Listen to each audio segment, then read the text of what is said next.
எத்தனை செய்திகள் பேசி அறிந்தோம் ஒவ்வொரு நாளும், எத்தனை மனிதரை கண்டு மகிழ்ந்தோம் ஒவ்வொரு நாளும், எத்தனை நாட்டு தமிழரை இணைத்தோம் ஒவ்வொரு நாளும், எத்தனை அமைப்பின் நட்பினை கொண்டோம் ஒவ்வொரு நாளும், எத்தனை கேள்விகள் எத்தனை பதில்கள் ஒவ்வொரு நாளும், எத்தனை எத்தனை எத்தனை எத்தனை ஒவ்வொரு நாளும். கலந்துரையாடுவோம் கலந்துரையாடுவோம் கலந்துரையாடுவோம். எத்தனை செய்திகள் பேசி அறிந்தோம் ஒவ்வொரு நாளும், எத்தனை மனிதரை கண்டு மகிழ்ந்தோம் ஒவ்வொரு நாளும்.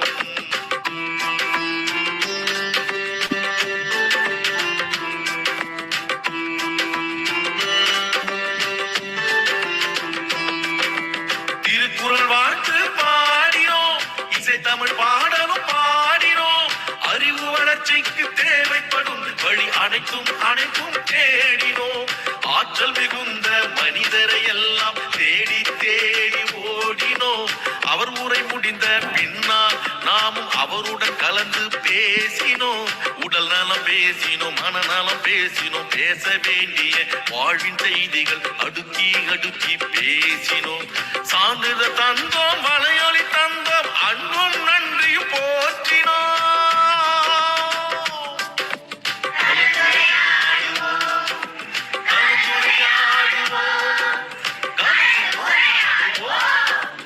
எத்தனை செய்திகள் பேசி அறிந்தோம் ஒவ்வொரு நாளும், எத்தனை மனிதரை கண்டு மகிழ்ந்தோம் ஒவ்வொரு நாளும்.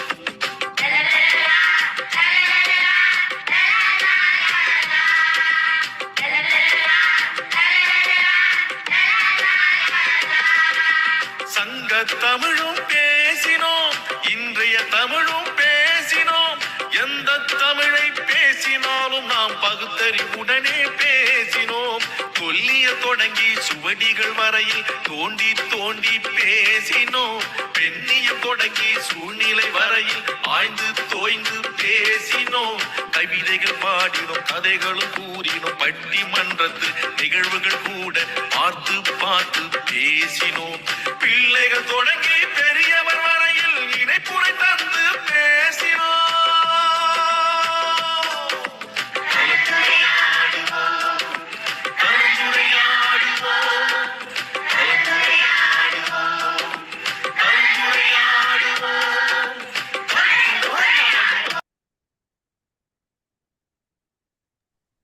அனைவருக்கும் வணக்கம். இன்றைய சிறைப்படைப்பு அனைவருக்கும் வணக்கம். இன்றைய நிகழ்ச்சி 2114 என்ற சிறைப்படைப்பாளர் அம்மா அவர்களை கலந்துரையாடுவோம் பேரவையின் சார்பாக வருக வருக என வரவேற்கிறோம். குரலும் பொருளும் கூறுவதற்கு சகோதர சகோதரிகளை வரவேற்கிறோம். குரலும் பொருளும் வரலாற்று செய்திகள் வழங்குவதற்கு டெல்லியா பிரம்மநாயகம் ஐயா அவர்களை அன்புடன் வரவேற்கிறோம். இசைப்பாடல் வழங்குவதற்கு செந்தமிழ் பாடகி பாக்கியலட்சுமி அம்மா அவர்களையும் தென்மொழி பண்ணை ஈகவரசன் ஐயா அவர்களையும் அன்புடன் அழைக்கிறோம். நிகழ்ச்சியின் முதல் பகுதியாக இன்றைய குரல் கூறுவதற்கு ஷாலினி அக்கா அவர்களை அன்புடன் அழைக்கிறேன்.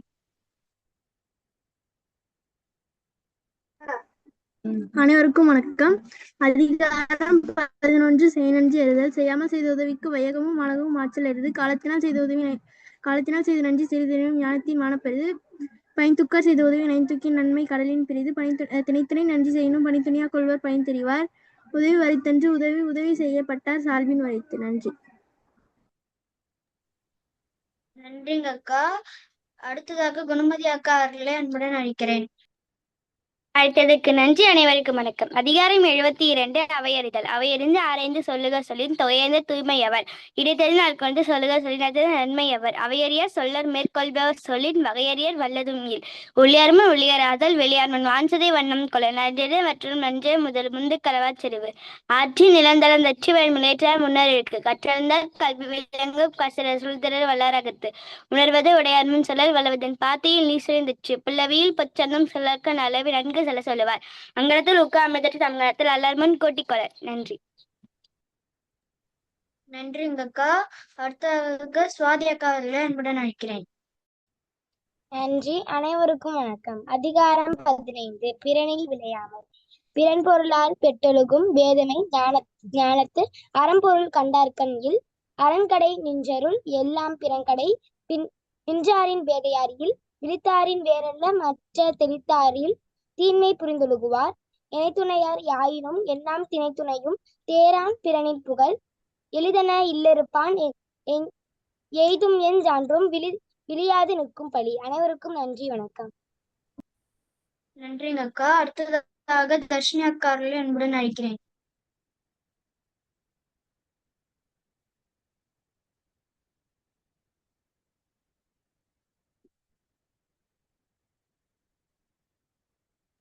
மியூட்ல இருக்கீங்க.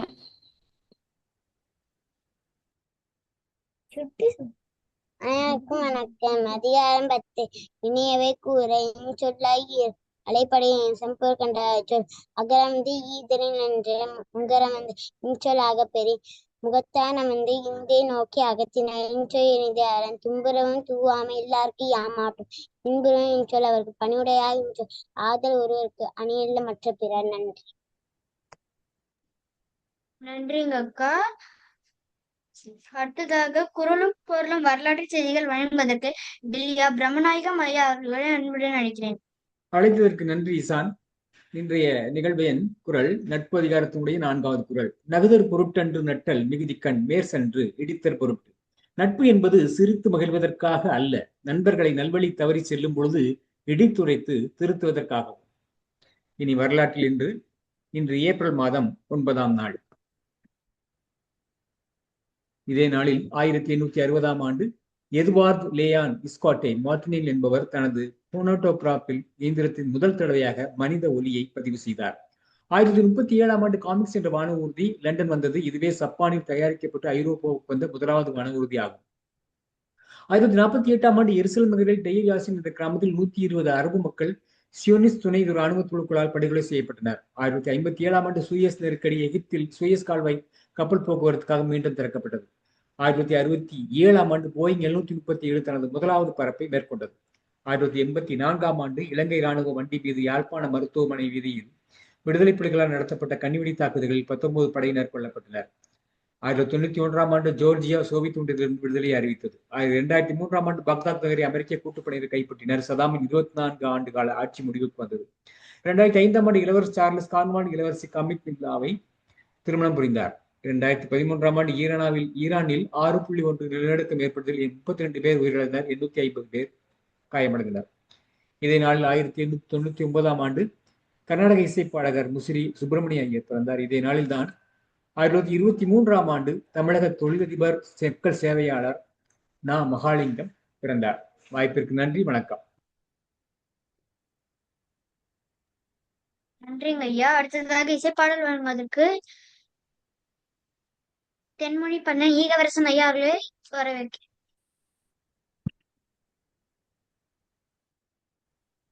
அனைத்து தமிழ் நெஞ்சங்களுக்கும் அன்பான வணக்கம். பாவலரேறு அவர்களுடைய பாடல். உன்னை போல கோடி பேர்கள் ஒருங்கிணைந்து புறப்பட்டாலும் என்னை வீழ்த்த முடியாதென்று தெரியுமா? அட மின்னை போல கதிரை போல மேலெழும்பும் காற்று போல அன்னை தமிழில் கரைந்து விட்டேன் புரியுமா? உன்னை போல கோடி பேர்கள் ஒருங்கிணைந்து புறப்பட்டாலும் என்னை வீழ்த்த முடியாதென்று தெரியுமா? அட மின்னை போல கதிரை போல மேலெழும்பும் காற்றை போல அன்னை தமிழில் கரைந்து விட்டேன் புரியுமா? பொய்யை சொல்லி புழுகை சொல்லி புழுக்கையெல்லாம் எண்ணினாலும், பொய்யை சொல்லி புழுகை சொல்லி புழுக்கையெல்லாம் எண்ணினாலும் மெய்யை வீழ்த்த முடியாதென்று தெரியுமா? அட எய்யை சொல்லி அம்பை சிலரும் எடுத்தெடுத்து கொடுத்திட்டாலும் மையை குத்தி தவிட்டில் அரிசி துலங்குமா? பழியை கூறி இழிவை கூறி பறக்க எழுதி பரப்பினாலும், பழியை கூறி இழிவை கூறி பறக்க எழுதி பரப்பினாலும் வழியை தடுத்தன் திசையை திருப்ப முடியுமா? அட விழியை திறந்து குழியில் விழுந்து விழாவலிக்க எம்பினாலும் அழிய சூழும் இருள் உனக்கு விடியுமா?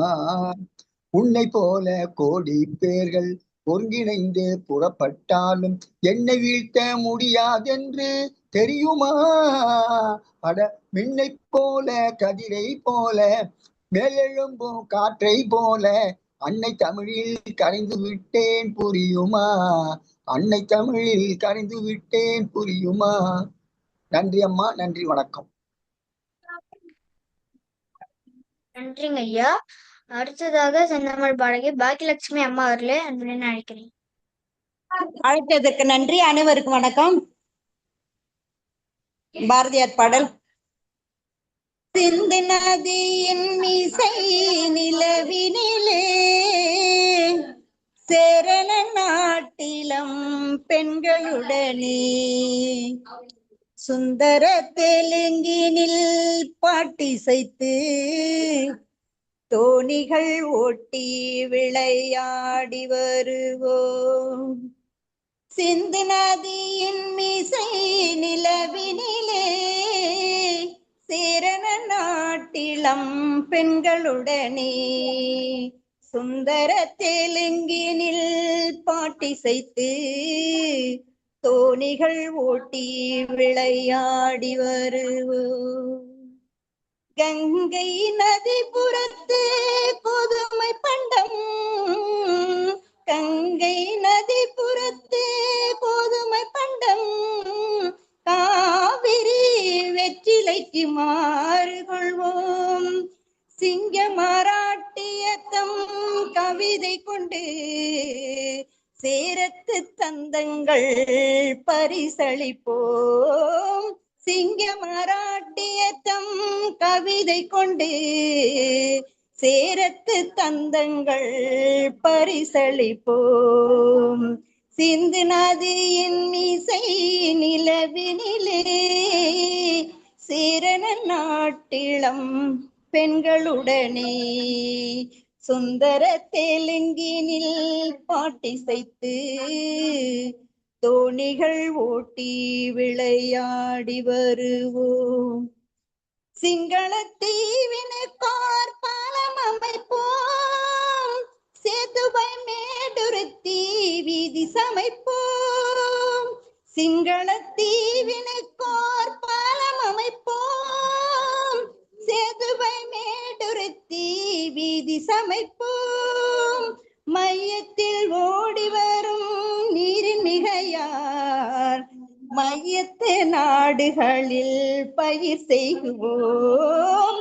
வங்கத்தில் ஓடி வரும் நீரின் மிகையார் மையத்து நாடுகளில் பயிர் செய்குவோம்.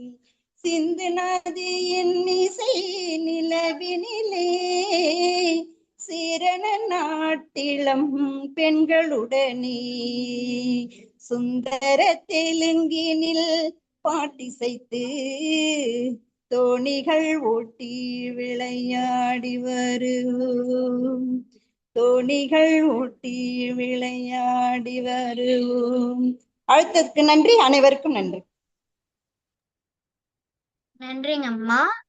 இத்துடன் முதலாம் பகுதி நிறைவடைகிறது. இரண்டாம் பகுதியை சுவாதி அக்கா அவர்களிடம் ஒப்படைக்கிறேன். நன்றி, வணக்கம். சாலினி இருக்காங்க. சாலினி பலகை பகிர்ந்தாச்சு, தொடங்கலாம்.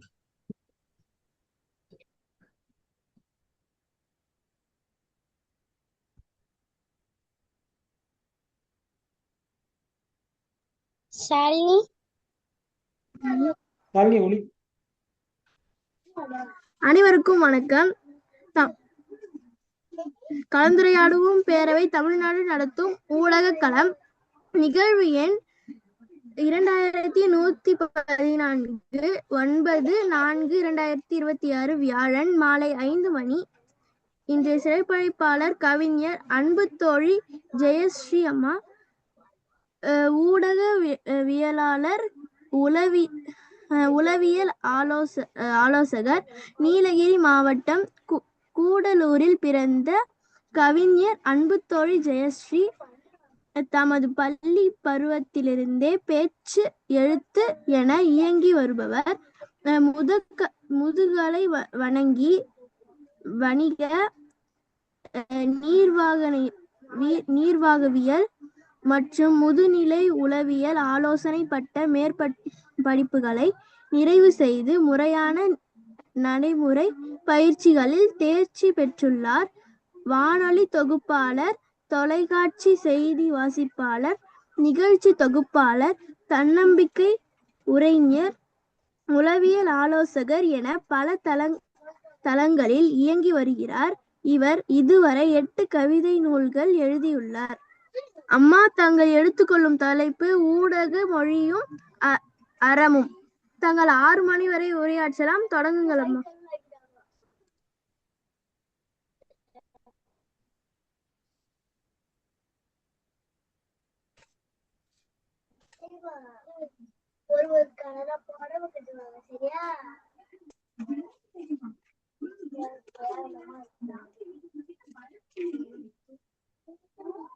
ஜெயஸ்ரீ அம்மா, நீங்க ஒளித்தடையில இருக்கீங்க அம்மா.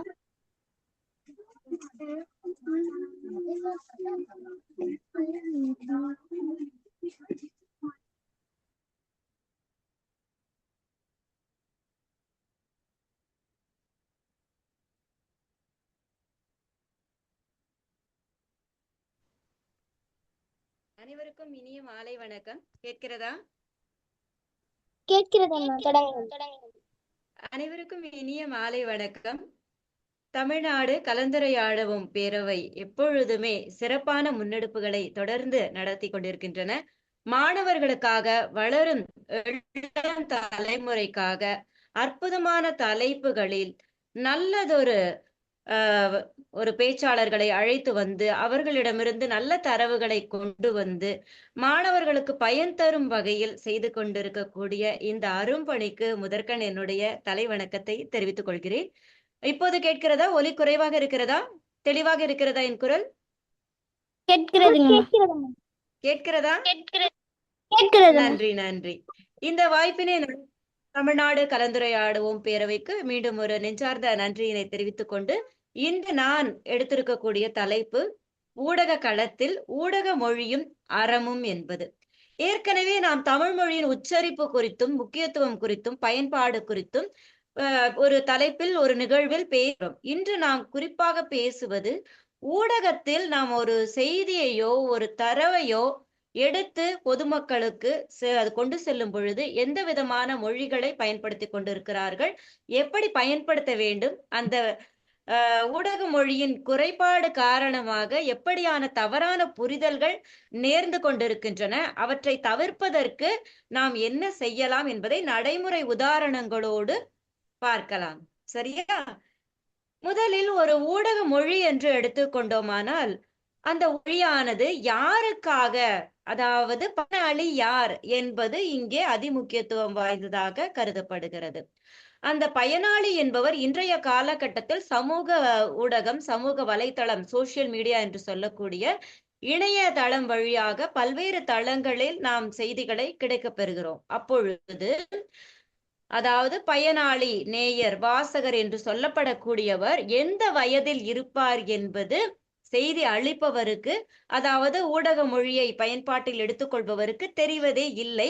அல்லது தெரிந்தாலும் அதற்குரிய சமூக பொறுப்புணர்வோடு அவர்கள் நடந்து கொள்வதில்லை என்பதுதான் நாம் நடைமுறையில் கவனிக்கக்கூடிய ஒன்றாக இருக்கிறது. ஏனென்றால் ஒரு அதிகமான வன்முறை கலந்து இருக்கக்கூடிய ஒரு நிகழ்வு என்று வைத்துக் கொள்வோம், ஒரு கொலை நிகழ்வு என்று வைத்துக் கொள்வோம்.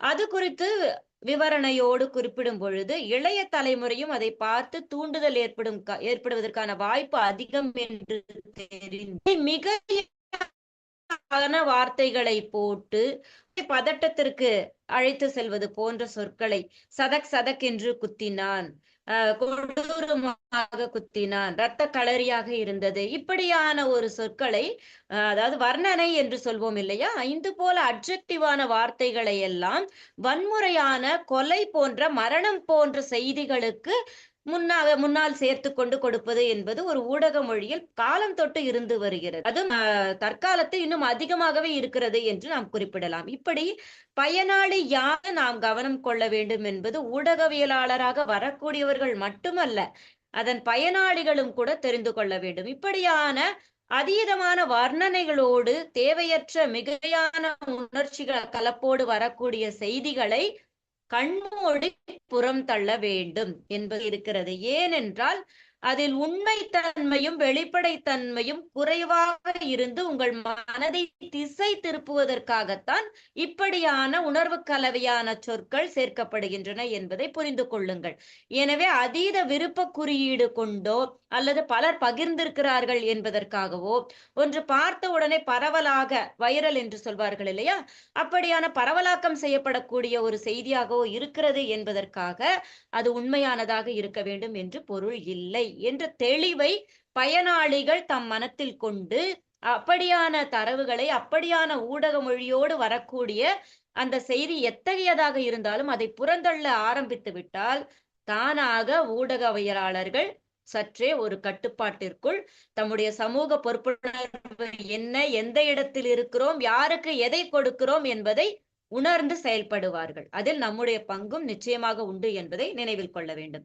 எனவே இந்த வெளிப்படைத்தன்மை உண்மைத்தன்மை என்பது இருக்க வேண்டும். இப்போ ஒருவர் இறந்து விட்டார், ஒரு நாட்டிற்கு மிக முக்கியமான ஒரு நபர் தலைவர் இறந்து விட்டார் அல்லது நோய்வாய்ப்பட்டு இருக்கிறார் என்பதான செய்திகள் கிட்டத்தட்ட 20 ஆண்டு காலம் முன்பு மரண செய்தி என்பது அந்த குறிப்பிட்ட இடத்திற்கு சென்று அல்லது மருத்துவமனைக்கு சென்று அந்த நபர் இறந்து விட்டார் என்பதை நேரடியாக பார்த்து அதன் பிறகே உறுதி செய்து மரண செய்திகளை தெரிவிப்பார்கள். மரண செய்தி மட்டுமல்ல, பரபரப்பு ஊட்டக்கூடிய செய்தி, ஒரு வெடிகுண்டு சம்பவமாக இருக்கலாம், இல்ல வேறு ஏதேனும் ஒரு அதீத ஒரு பதட்டத்திற்கு மக்களை செலுத்தக்கூடிய செய்தியாக இருக்கலாம். அப்படியான செய்திகளை முழுமையாக நேரடியாக களத்தில் சென்று உறுதிப்படுத்திய பிறகுதான் மக்களுக்கு கொண்டு செல்வார்கள் என்பது 20 ஆண்டுகளுக்கு முன்பு இருந்த ஒரு ஊடக அறமாக, ஊடக எத்திக்ஸ் என்று சொல்லக்கூடிய ஒரு அறமாக இருந்தது. ஆனால் இன்று அப்படி இல்லை.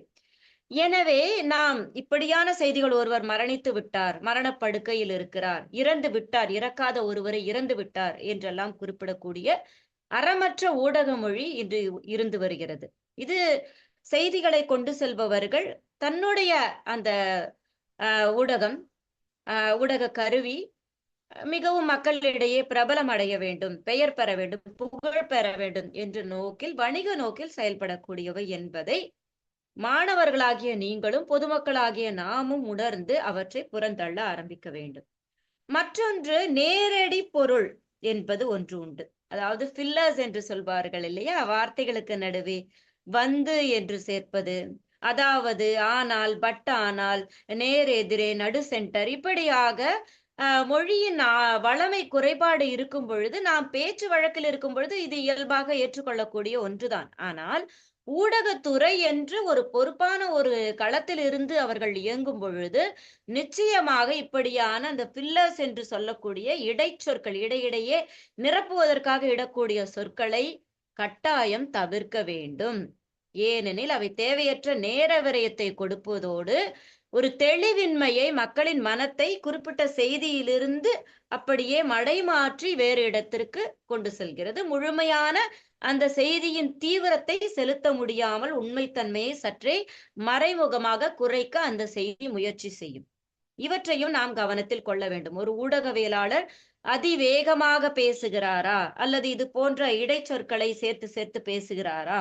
இப்படி பேசும் பொழுது அவருக்கே அவர் சொல்வதில் முழுமையான தெளிவு இல்லை, உறுதி இல்லை. எனவேதான் இப்படியான குறுக்கீடுகள் வருகின்றன என்பதை புரிந்து கொண்டோம் என்றால் மிகவும் நேர்மையோடு, துணிச்சலோடு அந்த ஊடக தளத்தின் பின்னூட்டத்திலோ அல்லது எல்லா தளத்திலுமே இன்று உங்கள் கருத்துக்களை வெளியிடுங்கள் என்று கேட்கிறார்கள். அது செய்தித்துறையாக இருந்தாலும் சரி, சமூக வலைதளமாக இருந்தாலும் சரி, அது முகநூல் புத்தகமாக இருந்தாலும் சரி, எதுவாக இருந்தாலும் சரி, அந்த ஊடக கருவியின் பின்னூட்டம் என்று இருக்கும். இல்லை என்றாலும் அதற்கு பின்னால் நீங்கள் அவர்களுக்கு உங்களுடைய கருத்துக்களை தெரிவிப்பதற்கான வாய்ப்புகள் நிச்சயம் இருக்கும்.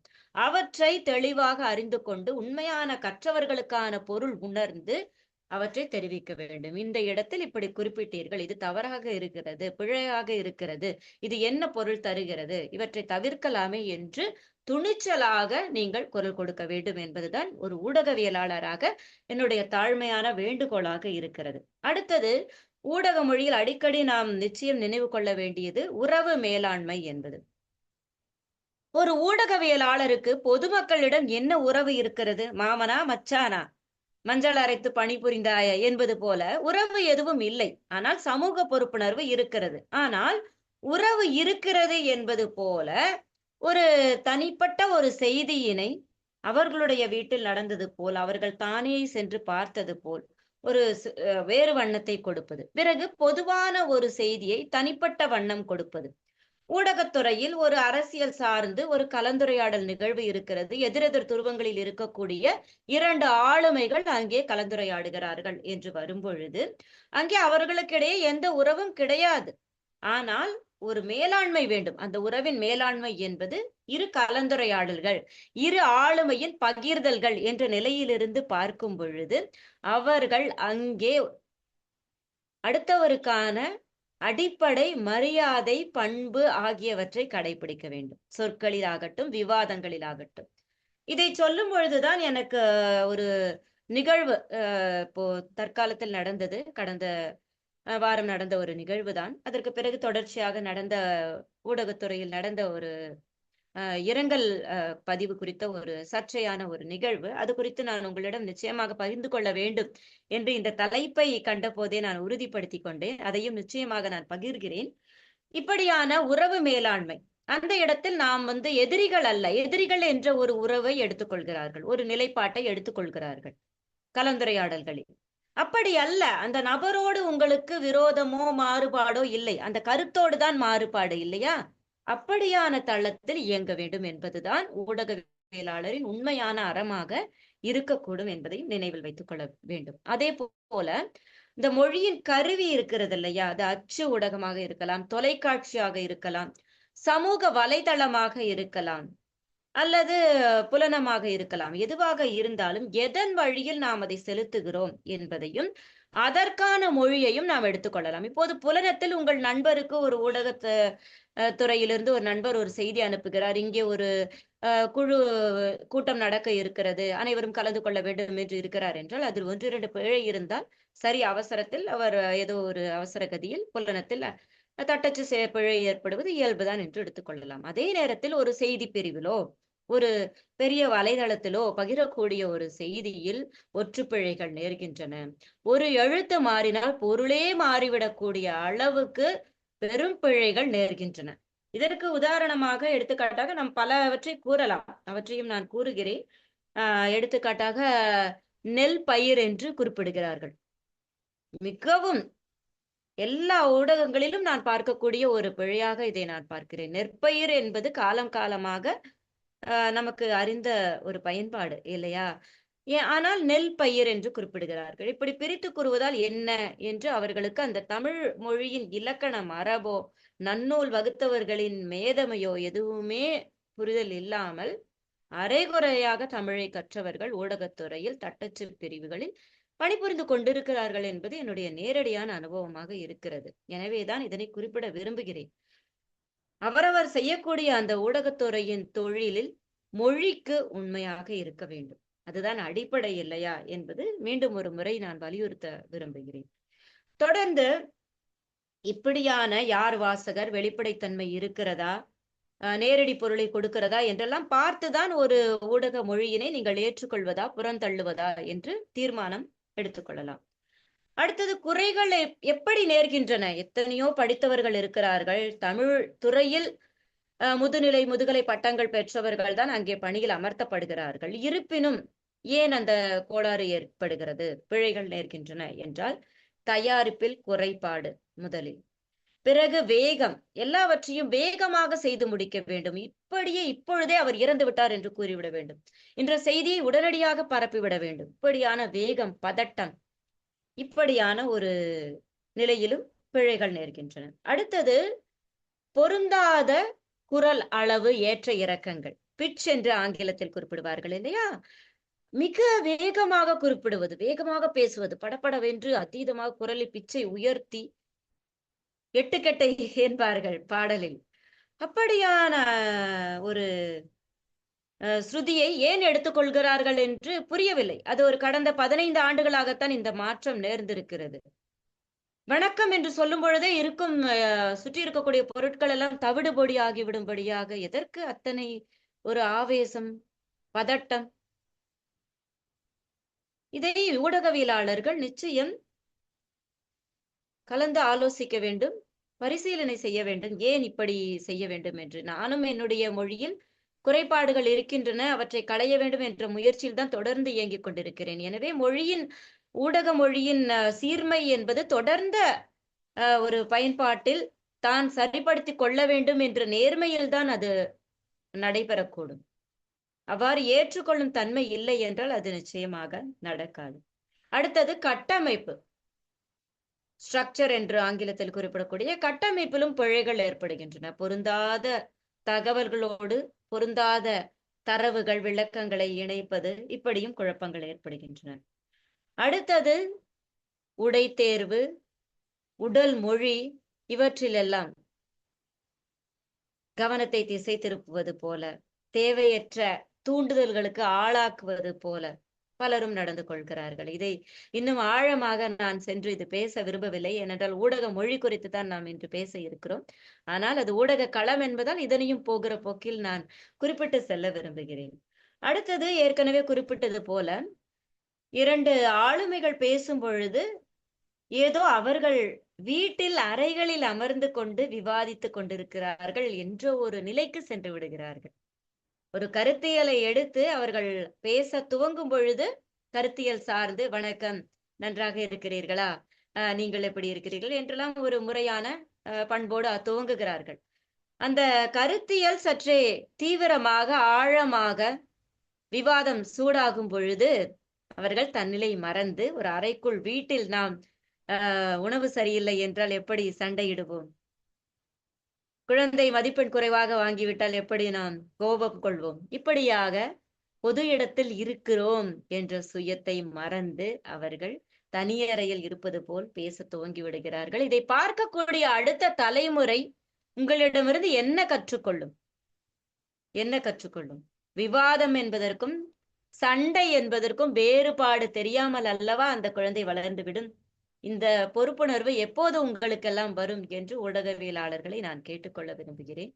அரசியல் களமாகட்டும், இல்ல உளவியல் களமாகட்டும், இல்ல திரைத்துறை சார்ந்த ஒரு விவாதமாகட்டும், இந்த திரைப்படம் என்ன சொல்கிறது, ஏன் இப்படி சொல்கிறது, இது சரியா தவறா, அவற்றில் விவாதங்களை சண்டை என்பது போல மாற்றி அடுத்த தலைமுறைக்கு குழப்பத்தை விளைவிக்கிறீர்கள். நீங்கள் ஆரோக்கியமான விவாதம் என்பது வாய்ப்பு இல்லை என்பதாக அவர்களுக்கு நீங்கள் பதிவு செய்கிறீர்கள் மனதில். மிகவும் தவறான ஒன்று இது. இதை குறித்து பேசும் பொழுதுதான் நான் ஏற்கனவே குறிப்பிட்ட அந்த நிகழ்வை குறிப்பிட விரும்புகிறேன். சமீபத்தில் ஒரு ஆளுமையான எழுத்தாளர், மொழிபெயர்ப்பாளர், பதிப்பாளர் என்று பன்முக திறன் வாய்ந்த ஒரு ஆளுமை, அவருடைய பெயரை குறிப்பிடலாம் என்று நினைக்கிறேன், ஒன்றும் தவறு இல்லை. ஏனென்றால் உண்மைத்தன்மையை குறித்தும் வெளிப்படைத்தன்மையை குறித்தும் தானே நாம் பேசிக் கொண்டிருக்கிறோம். காலச்சுவடு என்ற ஒரு பதிப்பகத்தின் பணிபுரிந்து கொண்டிருந்தவர். அவர் அரவிந்தன் என்று அழைக்கப்படக்கூடிய எழுத்தாளர், மொழிபெயர்ப்பாளர். காலமாகிவிட்டார், மரணம் அடைந்து விட்டார். அந்த செய்தி ஊடகங்களில் பரவலாக எல்லோரும் பகிரப்பட்டு எல்லோரும் பகிர்ந்து தம்முடைய அஞ்சலி குறிப்புகளை எல்லோரும் குறிப்பிட்டார்கள். சரியா? அவருடைய பணிகள், அவர் என்னென்ன திறன்களை கொண்டிருந்தார், ஒவ்வொருவரும் தங்களுடைய அனுபவங்கள் அவரோடு எப்படி இருந்தது, அவரிடமிருந்து என்ன கற்றுக்கொண்டார்கள், அவர் என்ன செய்தார், இல்லை அவரிடமிருந்த நட்பு எத்தகையது, அவரை இழப்பதால் இந்த இலக்கிய உலகம் என்ன இழப்பு கொள்கிறது, இன்னும் அவர் என்னெல்லாம் செய்ய இருந்தார், இப்படி தனிப்பட்ட முறையிலும் பொது வாழ்விலும் அவருடைய வாழ்க்கை குறித்தும் பொதுவான விடயங்கள் பகிரப்பட்டன. அங்கே ஒருவர் தமிழகத்தின் தான் மிகப்பெரிய எழுத்தாளர் என்று கருதக்கூடியவரா, அவர் கருதி கொள்கிறாரா, அல்லது அவரை அப்படி கருதுவதற்கான ஒரு நிலைப்பாட்டிற்கு சரியான நபர்களை தேர்ந்தெடுக்கும் சீரறிவு இன்னும் கிட்டப்பெறாத மக்கள் அவரை அந்த இடத்தில் கொண்டு நிறுத்தினாரா என்று எனக்கு தெரியவில்லை. எனவேதான் இதை இங்கே பகிர விரும்புகிறேன். அப்படியான ஒரு எழுத்தாளர் உங்களுக்கு தெரிந்திருக்கும் யார் என்று. பெயரை கூட நான் குறிப்பிட விரும்பவில்லை, அந்த அளவுக்கு எனக்கு மனதில் ஒரு வேதனை விரவிக்கிறது. அஞ்சலி குறிப்பில் ஒரு 2, 3, 4, 5 பத்திகளாக தொடர்ந்து பதிவிட்டு இருக்கக்கூடிய அந்த அஞ்சலி குறிப்பில் ஆளுமையான அந்த எழுத்தாளர் குறிப்பிடுகிறார். 1, இவர் காகிதம் பொறுக்கி விற்கும் வேலையை செய்து கொண்டிருந்தார் என்று 3, 4 இடங்களில் குறிப்பிடுகிறார். இது அவசியமா?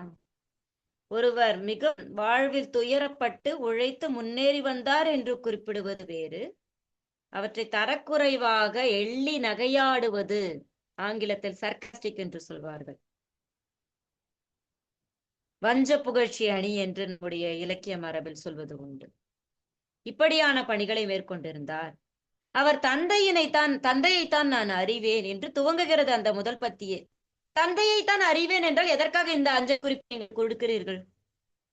அவர் தந்தையைத்தான் நீங்கள் அறிவீர்கள், இவரை அறிவதில்லை. இவர் யாரோ, இவர் எத்தனை மொழிபெயர்ப்பு செய்திருந்தாலும், எத்தனை எழுத்து பணிகள் செய்திருந்தாலும், பதிப்பகத்துறையில் அனுபவம் பெற்றிருந்தாலும், இவர் யாரோதான் உங்களுக்கு எனில், தெரியாத ஒருவருக்கு நீங்கள் ஏன் அஞ்சலி குறிப்பு எழுத வேண்டும்? அங்கேயே உங்களுடைய அறம் அடிபட்டு போய்விடுகிறது.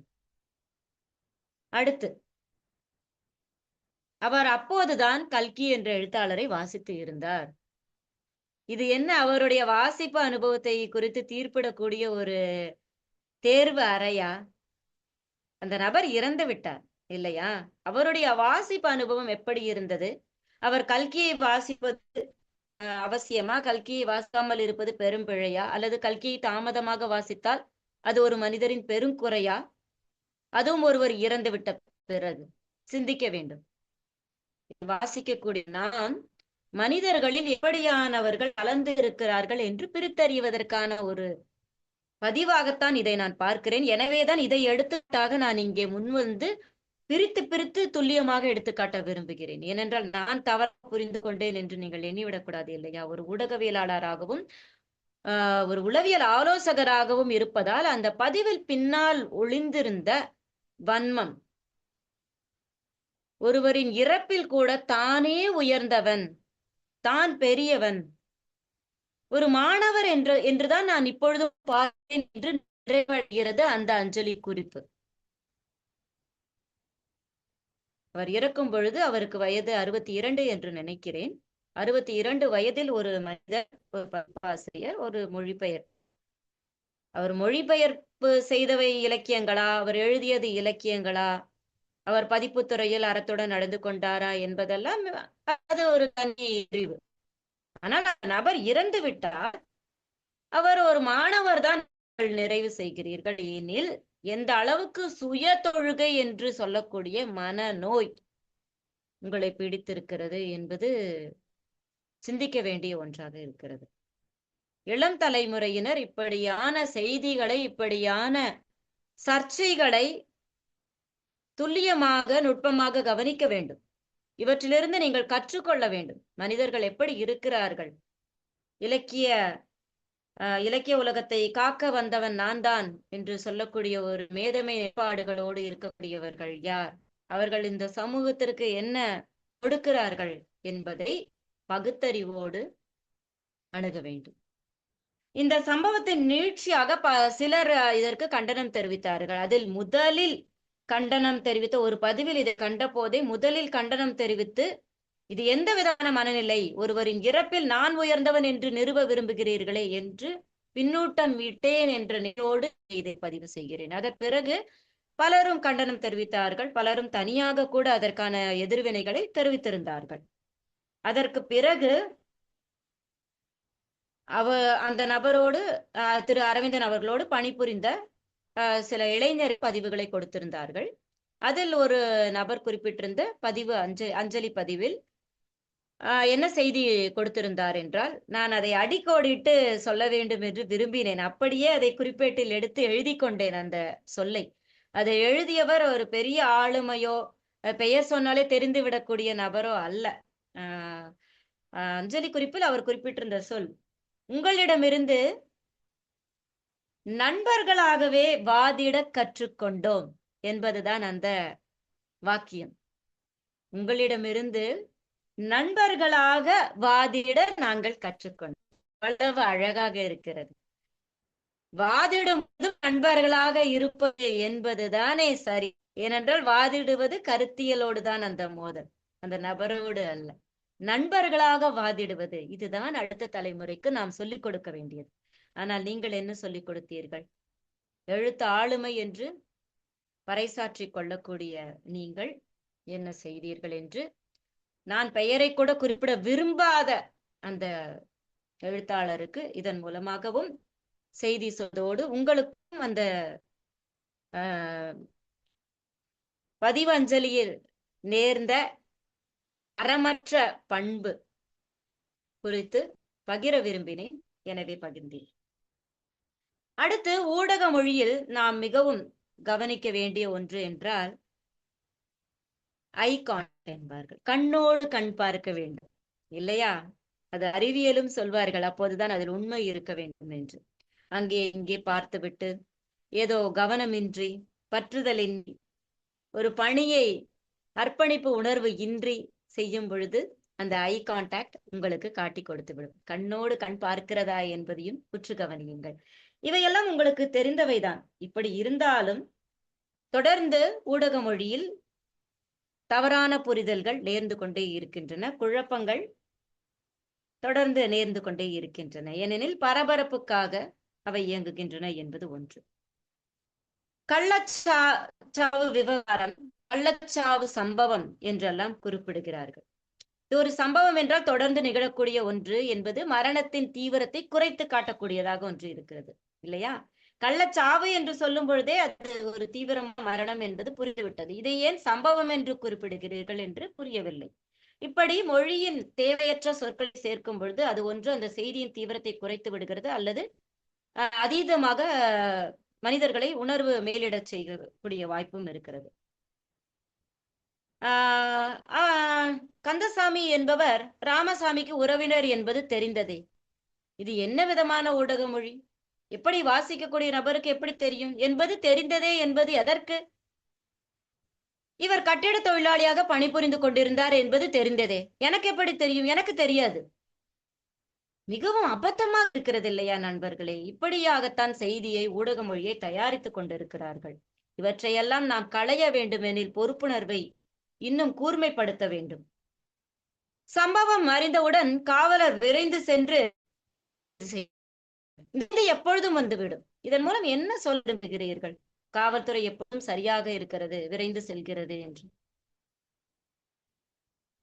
நேரடியாக இப்படியான பரபரப்பான நிகழ்வுகளோடு தொடர்பு கொண்டவர்கள் காவல்துறையையும் நீதித்துறையையும் அணுகி ஏதேனும் ஒரு தீர்வுக்காக சென்றவர்களுக்கு தெரியும். அது நடைமுறை சிக்கல்கள் இருக்கலாம். நான் காவல்துறையை நான் குறை கூறவில்லை. நடைமுறை சிக்கல்கள் இருக்கலாம், விரைந்து செல்லாமல் இருப்பதற்காக பல காரணங்கள் இருக்கலாம். ஆனால் எல்லா பதிவுகளிலும் செய்திகளிலும் தவறாமல் நீங்கள் மறைமுக நிலைநாட்ட விரும்புகிறீர்கள். விரைந்து சென்று சரி செய்து விட்டார்கள். அந்த விரைந்து எப்போதும் இடம்பெறும். நன்றாக கவனித்து பாருங்கள். அப்பொழுது நான் சொல்லக்கூடிய இந்த உண்மையின் தீவிரம் புரியும் என்று சொல்ல விரும்புகிறேன். போலீசார் மீது கல்வீச்சு என்று குறிப்பிடுவார்கள். அது கல்வீச்சு என்பதுதான் உண்மையாக நடந்த நிகழ்வாக இருக்கும். ஆனால் அந்த போலீசார் மீது கல்வீச்சு என்பதை தள்ளு முள்ளு என்று குறிப்பிடார்கள். போலீசார் என்பதை குறிப்பிடும் ஆங்கில கலவு. இதை விட்டு இங்கிலீஷ் பேசுவதுதான் என்று வழக்கமாகிவிட்டது. ஆனால் கல்வீச்சு என்பதை தள்ளு முள்ளு என்று பூசி மழுகி கொடுப்பார்கள். அந்த வன்முறையின் தன்மையை குறைத்து ஒரு மென்மையாக காட்டுவது, ஒருளைப்படாக செய்தி சேருவதற்கான தேர்ந்த சொற்களை மிகவும் நைச்சியமாக எடுத்து பயன்படுத்துவது இப்படி எல்லாமான ஒரு தந்திரமான ஊடக மொழி நமக்கு தெரியாமலேயே எடுத்து பயன்படுத்தப்பட்டு நம் மீது செலுத்தப்பட்டு கொண்டிருக்கிறது. அடுத்த தலைமுறையில் ஊடகத்திற்கு வரக்கூடியவர்களும் இதன் பின்னால் சென்று விடக்கூடாது என்பதற்காகத்தான் இன்று நான் இவற்றை குறிப்பிட விரும்புகிறேன். அடுத்து, இதன் மூலமாக நான் நிறுவ விரும்பக்கூடிய ஒரு செய்தி என்ன, ஒரு வேண்டுகோள் என்ன என்றால், திரைப்படத்துறைக்கு இருப்பது போல் எல்லோருக்கும் சென்று சேரக்கூடிய திரைப்படத்துறைக்கு இருப்பது போல் இதற்கும், அதாவது சமூக வலைதள ஊடக மொழிக்கும் ஒரு தணிக்கை துறை தேவை. ஒரு திரைக்கலைஞரோ ஒரு பெண் ஆளுமையோ ஒரு கருத்தியலை வெளியிட்டால் தொடர்பு இல்லாமல் அவருடைய நடத்தை குறித்து பதிவுகளை பதிவிடுவது, உன்னை பற்றி தெரியாது என்று பேசுவது, பெண்களை இழிவுபடுத்தி பேசுவது, வசை சொற்களை, தவறான சொற்களை வீசுவது, இவையெல்லாம் தொடர்ந்து ஊடகத்துறையில் ஊடக மொழியில் பயனாளிகளும் செய்து கொண்டிருக்கிறார்கள், ஊடகத்துறையினரும் செய்து கொண்டிருக்கிறார்கள். இவை நிச்சயம் தவிர்க்கப்பட வேண்டும். எனவே தணிக்கை துறை என்பது திரைத்துறைக்கு மட்டுமல்ல, ஏனென்றால் குழந்தைகள் பார்க்கிறார்கள், அடுத்த தலைமுறை பார்க்கிறது. ஊடகத்துறையில் நேர்மையாக நான் சாதிக்க வேண்டும் என்று பார்த்து கொண்டிருக்கக்கூடிய இளைஞர்கள் இருக்கிறார்கள். தவறான வழிகாட்டுதல்களை நீங்கள் கொடுத்து கொண்டிருக்கிறீர்கள். நான் எல்லோரையும் குறிப்பிடவில்லை, பெரும்பான்மை அப்படித்தான் இருக்கிறது என்பதை என்னுடைய அனுபவத்தில் நான் குறிப்பிடுகிறேன். எனவே இதனை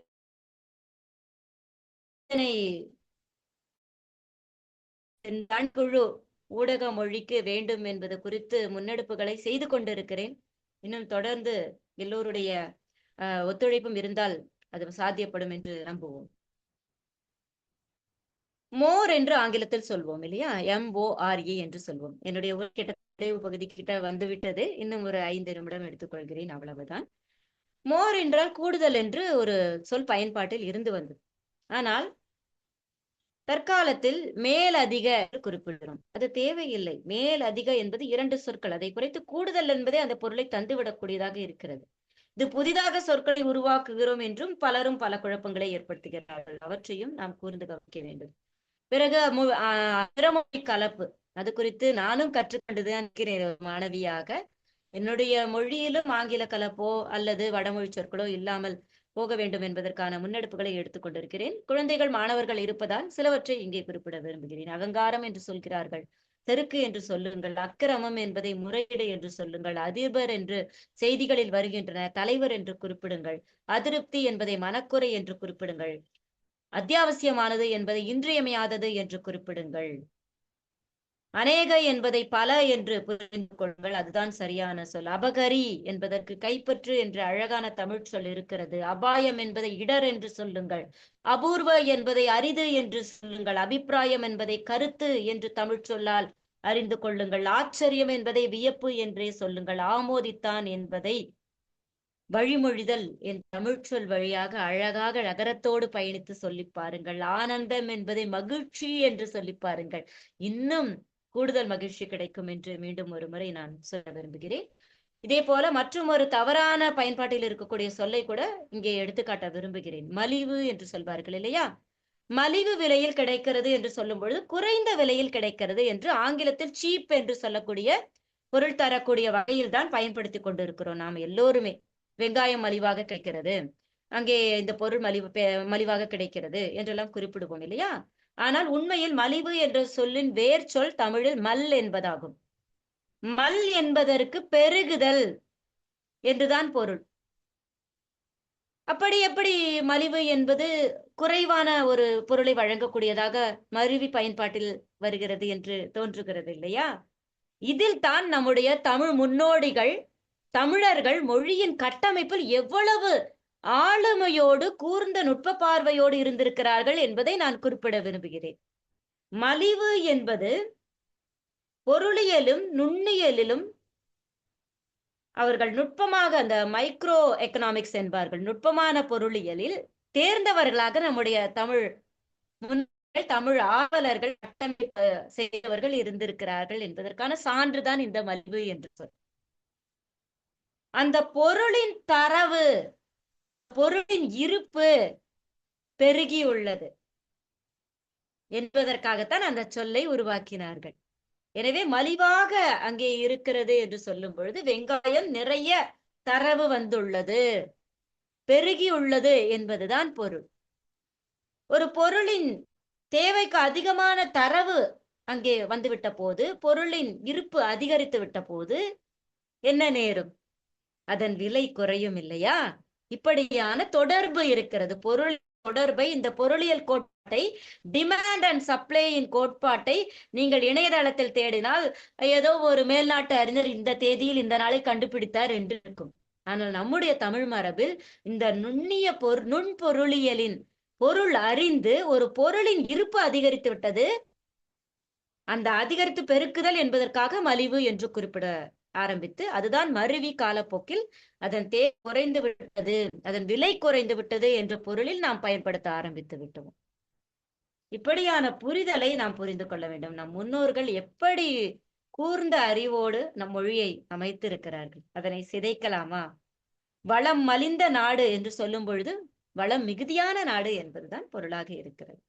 இப்படி அடிப்படையான மொழி, தமிழ் மொழியின் சொற்கள் மட்டுமல்ல, பழமொழிகள், சொல்லாடல்கள், வழக்காக வரக்கூடிய அந்த சொல்லாடல்கள், மரபாக வரக்கூடிய சொல்லாடல்கள் கூட தவறாக புரிந்து கொள்ளப்பட்டிருக்கின்றன. 1000 பேரை கொன்றால்தான் அரை வைத்தியன், 1000 வேரை கொண்டால்தான் அவன் மருத்துவன். உங்களுடைய ஆங்கில மருத்துவம் வருவதற்கு முன்பே வேர்களின் பண்புகளை அறிந்து மருத்துவத்துறையில் பல சாதனைகளை நிகழ்த்திய தமிழ் மரபு நம்முடையது. 1000 வேர்களை வைத்துக் கொண்டிருந்தால்தான் அவன் அரை வைத்தியன். அது இன்று 1000 பேரை கொன்றால்தான் என்று தவறான பொருளோடு வன்முறையை தூண்டுவதாக, கொலையை இயல்பான ஒன்றாக மனிதர்களுக்கு செலுத்தக்கூடிய ஒரு தரக்குறைவான ஒரு பழமொழியாக அதனை மாற்றிவிட்டார்கள். ஆடிக்காற்றில் அம்மியும் பறக்கும். ஆடிக்காற்று விரைவாகத்தான் இருக்கும், இல்லை என்று சொல்லவில்லை. நண்பர்களே, ஆடிக்கு முந்தைய காலம் கோடையாக இருக்கும், கடும் வெப்பமாக இருக்கும். ஆடிக்கு முந்தைய அந்த கோடை காலத்தில் அம்மை என்று சொல்லக்கூடிய நோய்மை தீவிரமாக எல்லா இடங்களிலும் பரவி இருக்கும். அந்த அம்மை நோயானது ஆடிக்காற்றில் வசந்த காலம் பிறந்து பூக்கள் எல்லாம் பூக்க துவங்கக்கூடிய காலம் வருவதற்கு இணையாக காற்றும் குளிர் காற்று வீசும் பொழுது அம்மை நோயும் குணமாகும். ஆடிக்காற்றில் அம்மையும் குணமாகும் என்பதுதான் ஆடிக்காற்றில் அம்மி குணமாகும் என்று மருவி விட்டது. நாம் ஆராய வேண்டும். தமிழ் மரபோடு, தமிழ் சொற்களோடு உண்மையான உள்ளார்ந்த பொருட்களை அறிந்து பயன்பாட்டை சரியான புரிதலோடு அணுக வேண்டும் என்பது என்னுடைய வேண்டுகோளாக இருக்கும். இது குழந்தைகள் காதில் ஒவ்வொரு சொல்லாக சொல்லி சொல்லி கடைசியில் போய் சேரும் பொழுது அது பொருள் மாறி சென்று விடும் இல்லையா? அந்த விளையாட்டை ஏன் ஏற்படுத்தினோம்? வெறுமனை பொழுதுபோக்குவதற்காகவா? அல்ல. ஒருவர் காது செவி செவி செவி தாண்டி செல்லும் பொழுது அந்த செவி இன்பம் என்பது செவி துன்பமாக மாறிவிடுகிறது. வேரை கொண்டால் என்பது பேரை கொன்றால் என்று மாறிவிட்டது போல.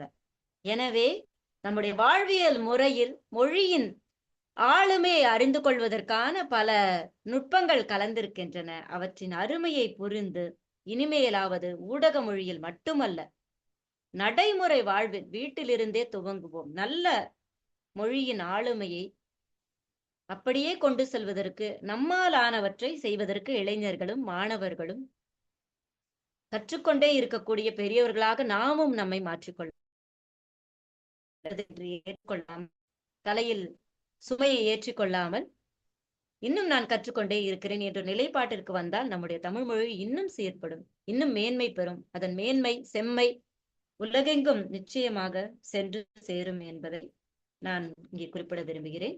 அறம் என்ற தலைப்பில் பேசுவதாக இருந்த காரணத்தால் அறம் என்பதன் விளக்கத்தை நிறைவாக கூறி விடைபெற விரும்புகிறேன்.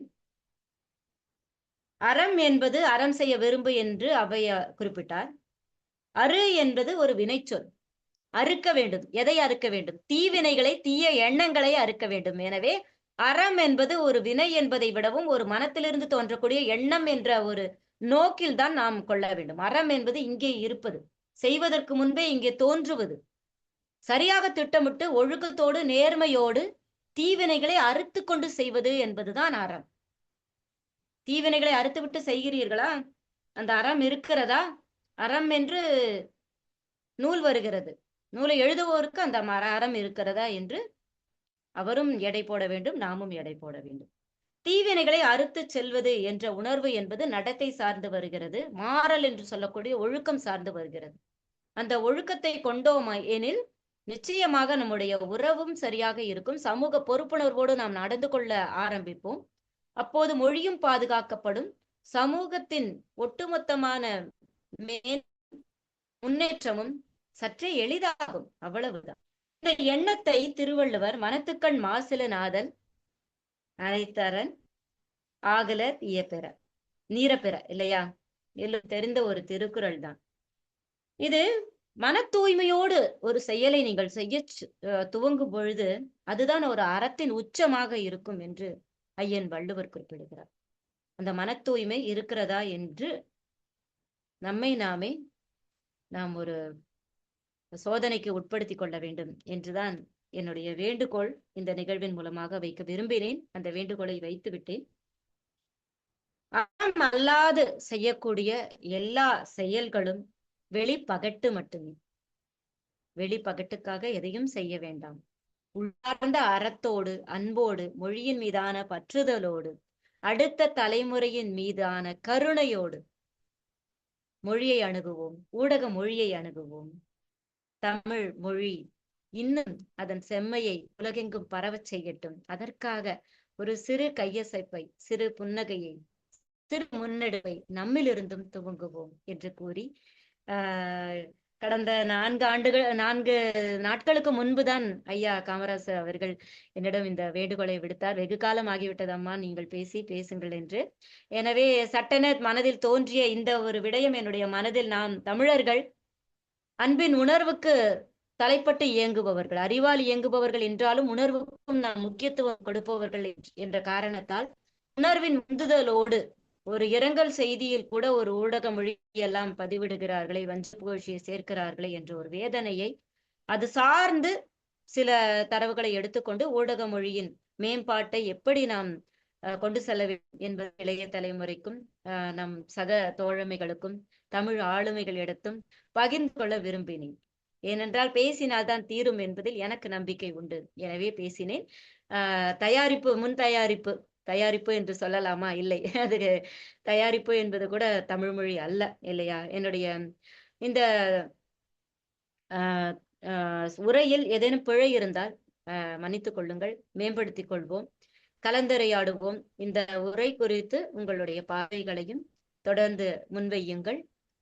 தமிழோடு பயணித்து முன் சென்று கொண்டே இருப்போம்.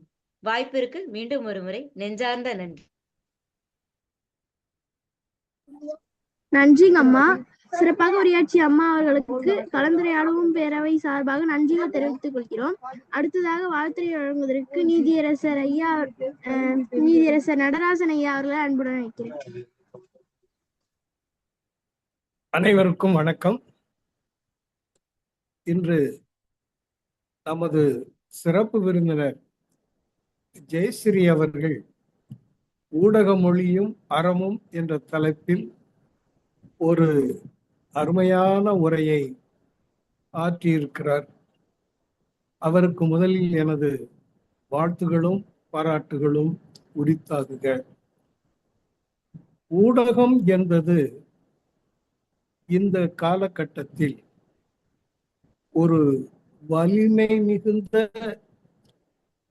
ஒரு அமைப்பாகும். ஊடகம்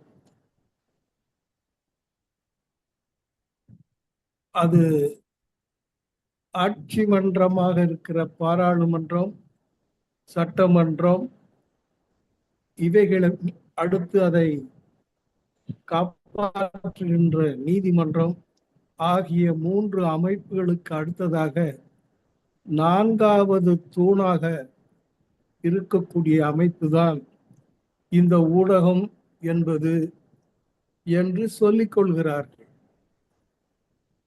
ஆனால் ஊடகம்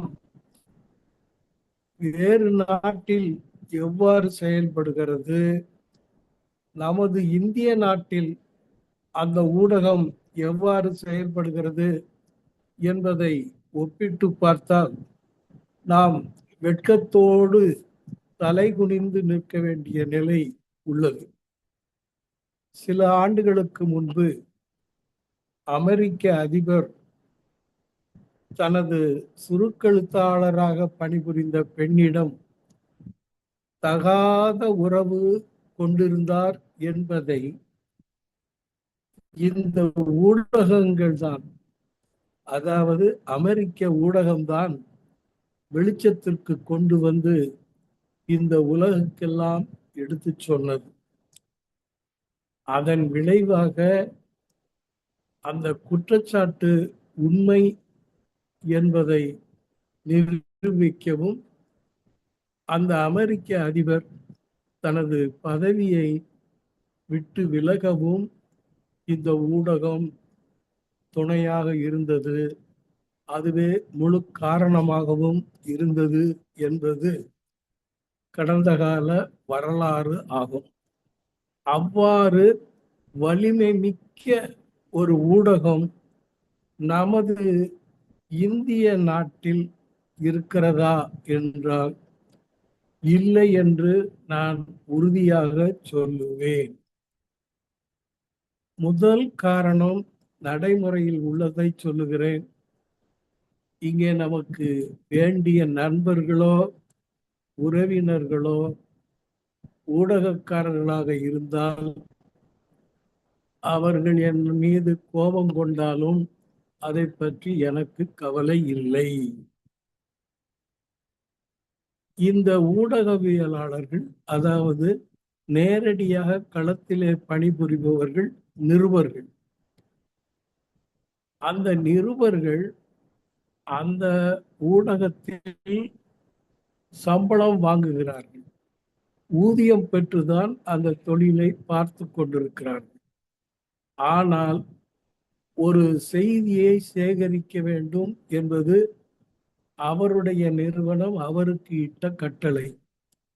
ஆனால் அந்த செய்தியை சேகரிக்க வருகிற நிருபர் அந்த இடத்தில், அந்த நிகழ்ச்சி நடந்த இடத்தில் நிகழ்ச்சி ஏற்பாடு செய்திருந்த நபரிடம் பணம் வாங்காமல் அந்த செய்தியை போடுவதே இல்லை. இப்பொழுது ஒரு அமைச்சர் இங்கே வருகிறார், ஒரு நிகழ்ச்சியிலே கலந்து கொண்டு செல்கிறார் என்றால் அந்த நிகழ்ச்சியை ஊடகத்தில் வெளியிட வேண்டும் என்றால் அந்த ஊடகத்தில் இருந்து வந்திருக்கிற நிருபருக்கு பணம் கொடுக்காமல் அந்த செய்தி ஊடகத்தில் வருவது இல்லை. இது 100க்கு 100 உண்மையானது. அப்படி அவரின் பணத்தை வாங்கி கொண்டு அந்த செய்தியை வெளியிடுகிற கேவலமான காரியத்தை எப்பொழுது ஊடகம் கைவிடுகிறதோ அப்பொழுதுதான் ஊடகம் நேர்மையான, ஒரு சார்பு இல்லாத ஒரு உண்மையான ஊடகமாக இருக்க முடியும் என்பது என்னுடைய ஆணித்தரமான கருத்தாகும். ஒரு செய்தியை வெளியிட பணம் வாங்கி கொண்டு செய்தியை வெளியிடுவது எந்த வகையில் என்பது எனக்கு தெரியவில்லை. அது மட்டுமல்ல, இதில் எந்த செய்தி ஊடகம் விதிவிலக்கல்ல. இப்பொழுது திமுக, அதிமுக, காங்கிரஸ், பாஜக இருக்கிறது என்றால் அந்த சார்பு உடைய ஊடகமாகட்டும் நிருபர்களாகட்டும் வேறு சார்பு உள்ள நிகழ்ச்சிக்கு வந்தாலும் கூட அவர்கள் பணம் வாங்குவார்கள். அந்த ஏற்பாட்டாளர்கள் பணம் கொடுக்க வேண்டும் என்பது ஒரு எழுதப்படாத சட்டமாக அவர்கள் நிறைவேற்றி கொண்டு இருக்கிறார்கள். இதுதான் உண்மையானது. எனவே இந்த ஊடகவியலாளர்களிடம் அறம் பற்றி நாம் எதிர்பார்க்க கூடாது. அவர்களிடம் அறம் எப்படி வந்து சேரும்? இது என்னுடைய முதல் கேள்வி. அடுத்து, சில ஆண்டுகளுக்கு முன்பு, சுமார் 4-5 ஆண்டுகளுக்கு முன்பு நமது பிரதமர் மோடி அவர்கள் இந்தியாவில் உள்ள ஊடகவியலாளர்கள் அனைவரையும், ஒரு ஊடகவியலாளர் கூட விடுபடக்கூடாது என்ற முனைப்போடு அனைவரையும் டெல்லிக்கு அழைத்தார். அங்கே அவர்களுக்கு ஒரு விருந்து அளிக்கப்பட்டது. ஆனால் நன்றாக கவனியுங்கள், பிரதமர் நிருபர்களை சந்திக்கிறார். அந்த சந்திப்பும் நடைபெறுகிறது, விருந்தும் நடைபெறுகிறது. ஆனால் அந்த சந்திப்பில் என்ன பேசப்பட்டது, நிருபர் என்ன சொன்னார் என்கிற செய்தி இன்று வரை எந்த ஊடகத்திலும் வரவே இல்லை என்பதுதான் உண்மை. இப்படிப்பட்ட ஊடகவியலாளர்களிடம் நாம் எப்படி அறத்தை எதிர்பார்க்க முடியும் என்பதைத்தான் நான் உங்களுடைய சிந்தனைக்கே விட்டு விடுகிறேன். இங்கே அறம் என்பதே இல்லை, எல்லாம் பணம்தான், அவ்வளவுதான். இதுல ஊடகவியலாளர் இவரு முற்போக்கு ஊடகவியலாளர், இவர் சீர்திருத்தவாதி, இவர் நேர்மையானவர் என்று சொல்லுவதற்கு எந்த ஊடகமும் இந்த இந்தியத்தில் இல்லை என்பதை நான் உறுதியாக சொல்ல விரும்புகிறேன். அவ்வளவுதாங்க, இதுதான் அறம். நமது சகோதரி ஜெயஸ்ரீ அவர்கள் அந்த மொழியை பற்றியெல்லாம் சொன்னார்கள். அது கையாளும் மொழி எப்படி இருக்கிறது. நான் தினத்தந்தி பேப்பர்ல ஒரு செய்தியை படித்தேன் ரொம்ப நாளைக்கு முன்னாடி. ஒரு நடிகை அவர் பேரை போட்டு அவர் மதுரைக்கு வந்திருந்த போது வெள்ளரிக்காயை நறுக்கு என்று கடித்து தின்றார். இது கொட்டை எழுத்து செய்தி. மக்களுக்கு ஒரு நடிகை வெள்ளரிக்காய் சாப்பிடுவது அவ்வளவு பெரிய முக்கியமான செய்தியா? அதுல அந்த சவுண்டு வேற, நறுக்கு என்று கடித்து தின்றார். எவ்வளவு கேவலமான ஊடகவியலாளர்கள் இருக்காங்கன்னு பாருங்க. அந்த மாதிரி எல்லாம் இருக்கு. அப்புறம் இந்த தமிழ் இலக்கணம், தமிழ் அறிவு அதெல்லாம் சொன்னாங்க. நீங்க அவங்ககிட்ட எல்லாம் எதிர்பார்க்கவே முடியாது. எனக்கு இன்னும் புரியாத ஒரு கேள்வி ஒன்று இருக்குது, விடைக்கு தெரியாத கேள்வி. ஒரு செய்தி போடுவாங்க, உள்துறை அமைச்சர் ராஜினாமா அப்படின்னா என்ன? அதோட ஃபுல் ஸ்டாப் தானே வைக்கணும், கேள்விக்குறி போடும். என்ன ராஜினாமாவான்னு போட்டு கேள்விக்குறி போட்டா புரிஞ்சுக்கலாம். உள்துறை அமைச்சர் ராஜினாமாவா என்றால் அது கேள்வி, அதுக்கு ஒரு கேள்விக்குரிய போடலாம். ராஜினாமான்னு போட்டு ஒரு கேள்விக்குரிய போட்டு, என்ன ராஜினாமா சொல்றியா, ராஜினாமா பண்ணிட்டாரா, என்ன அர்த்தம், அதுக்கு அது என்ன இலக்கணம்? நம்ம தமிழ் அறிஞர்களும் இதுவரைக்கும் சும்மா அதை பார்த்து ரசிச்சுக்கிட்டு இருக்காங்க. தமிழறிஞர்களுக்கு பஞ்சப்படி கேட்கறதுக்கு நேரம் பத்தல, ஊதிய உயர்வு தான் வேணும்னு அவங்க அதெல்லாம் ரொம்ப தீவிரமா போராடுறதுக்கு அவங்களுக்கு நேரமும் நினைப்பும் போதலை. அதனால அவங்கெல்லாம் இந்த ஊடகத்தை பத்தி பேசுறதுக்கு தயாராகவும் இல்லை. இப்படித்தான் இந்த ஊடகங்கள் இருக்கின்றன. அவர்களுக்கும் அறத்துக்கும் என்னை கேட்டால் சந்தேகம் சம்பந்தமே இல்லை என்றுதான் சகோதரிக்கு சொல்லிக்கொள்ள ஆசைப்படுகிறேன். இருந்தாலும் உங்களுடைய உணர்வு, உங்களுடைய உரை மிகச் சிறந்தது, பாராட்டு. உங்களை நான் வாழ்த்துகிறேன், பாராட்டுகிறேன். வாய்ப்புக்கு நன்றி, வணக்கம். சிறப்பான உரை, வாழ்த்துறை வழங்கிய நீதியரசர் ஐயா அவர்களுக்கு நன்றி பாராட்டி தொடர்ந்து வாழ்த்துறை வழங்குவதற்கு திருக்குறள் காமராஜ் ஐயா அவர்களை அன்புடன் அழைக்கிறோம். அவரை தொடர்ந்து தயார் நிலையில் இருக்குமாறு பெரியண்ணன் ஐயா அவர்களை அன்புடன் கேட்டுக்கொள்கிறோம். ஓப்ப தலை கூடி உள்ள புரிதல் அனைத்தே புலவர் தொழில். மகிழ்வாக கூடியிருந்தாலும் இனி இவரை என்று காண்போம் என்று நினைக்கும்படி பிரிதலும் புலவர் தொழிலாகும் என்று வள்ளுவர் சொன்னது போல, ஜெயஸ்ரீ அவர்கள், அன்பு தோழி ஜெயஸ்ரீ அவர்கள் நீலகிரி மாவட்டத்திலே பிறந்தாலும் சென்னையிலே போர் வச்சு கொண்டிருக்கிற இங்க பெரிய ஆற்றலுடைய ஒரு பெண்மணியாக நான் பார்க்கிறேன். சமீபத்தில் ஒரு பெரிய அரங்கிலே தன்னுடைய மகளுடைய பரதநாட்டிய அரங்கேற்றம் நடந்தது. அன்று எனக்கு கொஞ்சம் வேலை இருந்த காரணத்தினால் என்னால் அங்கு செல்ல முடியவில்லை. கண்டிப்பாக செல்லலாம் என்று இருந்தேன். நீதிமன்றத்தில் அன்று என்னுடைய நிலம் வழக்கு சம்பந்தமாக வாய்தா வந்து விட்டதால் என்னால் போக முடியவில்லை. இதுவரை 8 கவிதை நூல்களை எழுதியிருக்கிறார் ஜெயஸ்ரீ அவர்கள். எப்படி நறுக்கு தெரிச்ச மாதிரி வெட்டு 1 2 துண்டு 2 தான் பேசுவார். நம்ம அரங்கத்துல ஏறக்குறைய ஒரு 4 முறை பேசியிருக்கிற ஜெயஸ்ரீ அவர்கள் அலைபேசியில் அழைத்து, ஐயா நான் எந்த தேதியில் நான் பேசட்டுமா அப்படின்னு கேட்கும்போது, தாராளமாக பேசுங்கள், உங்களுக்காகத்தான் இருக்கிறது அப்படின்னு சொல்லி நிறைய பேருக்கு நான் சொல்லுவேன், இந்த மாதிரியான உங்களுடைய தேதியை நீங்களே தேர்வு செய்து, நீதியரசர்னா 26ஆம் தேதி, குடியரசு தினம் ஏறக்குறைய ஒரு 18 மாதத்துக்கு முன்னாடி குடியரசு தினத்துல ஐயா நீங்க ஒரு பேசுங்க அப்படின்னு சொன்னோம். அன்னைக்கு ஆரம்பிச்சுதான் இந்தியாவுடைய வரலாறு பூரா எங்க உள்ளத்துல வந்து நின்று போச்சு.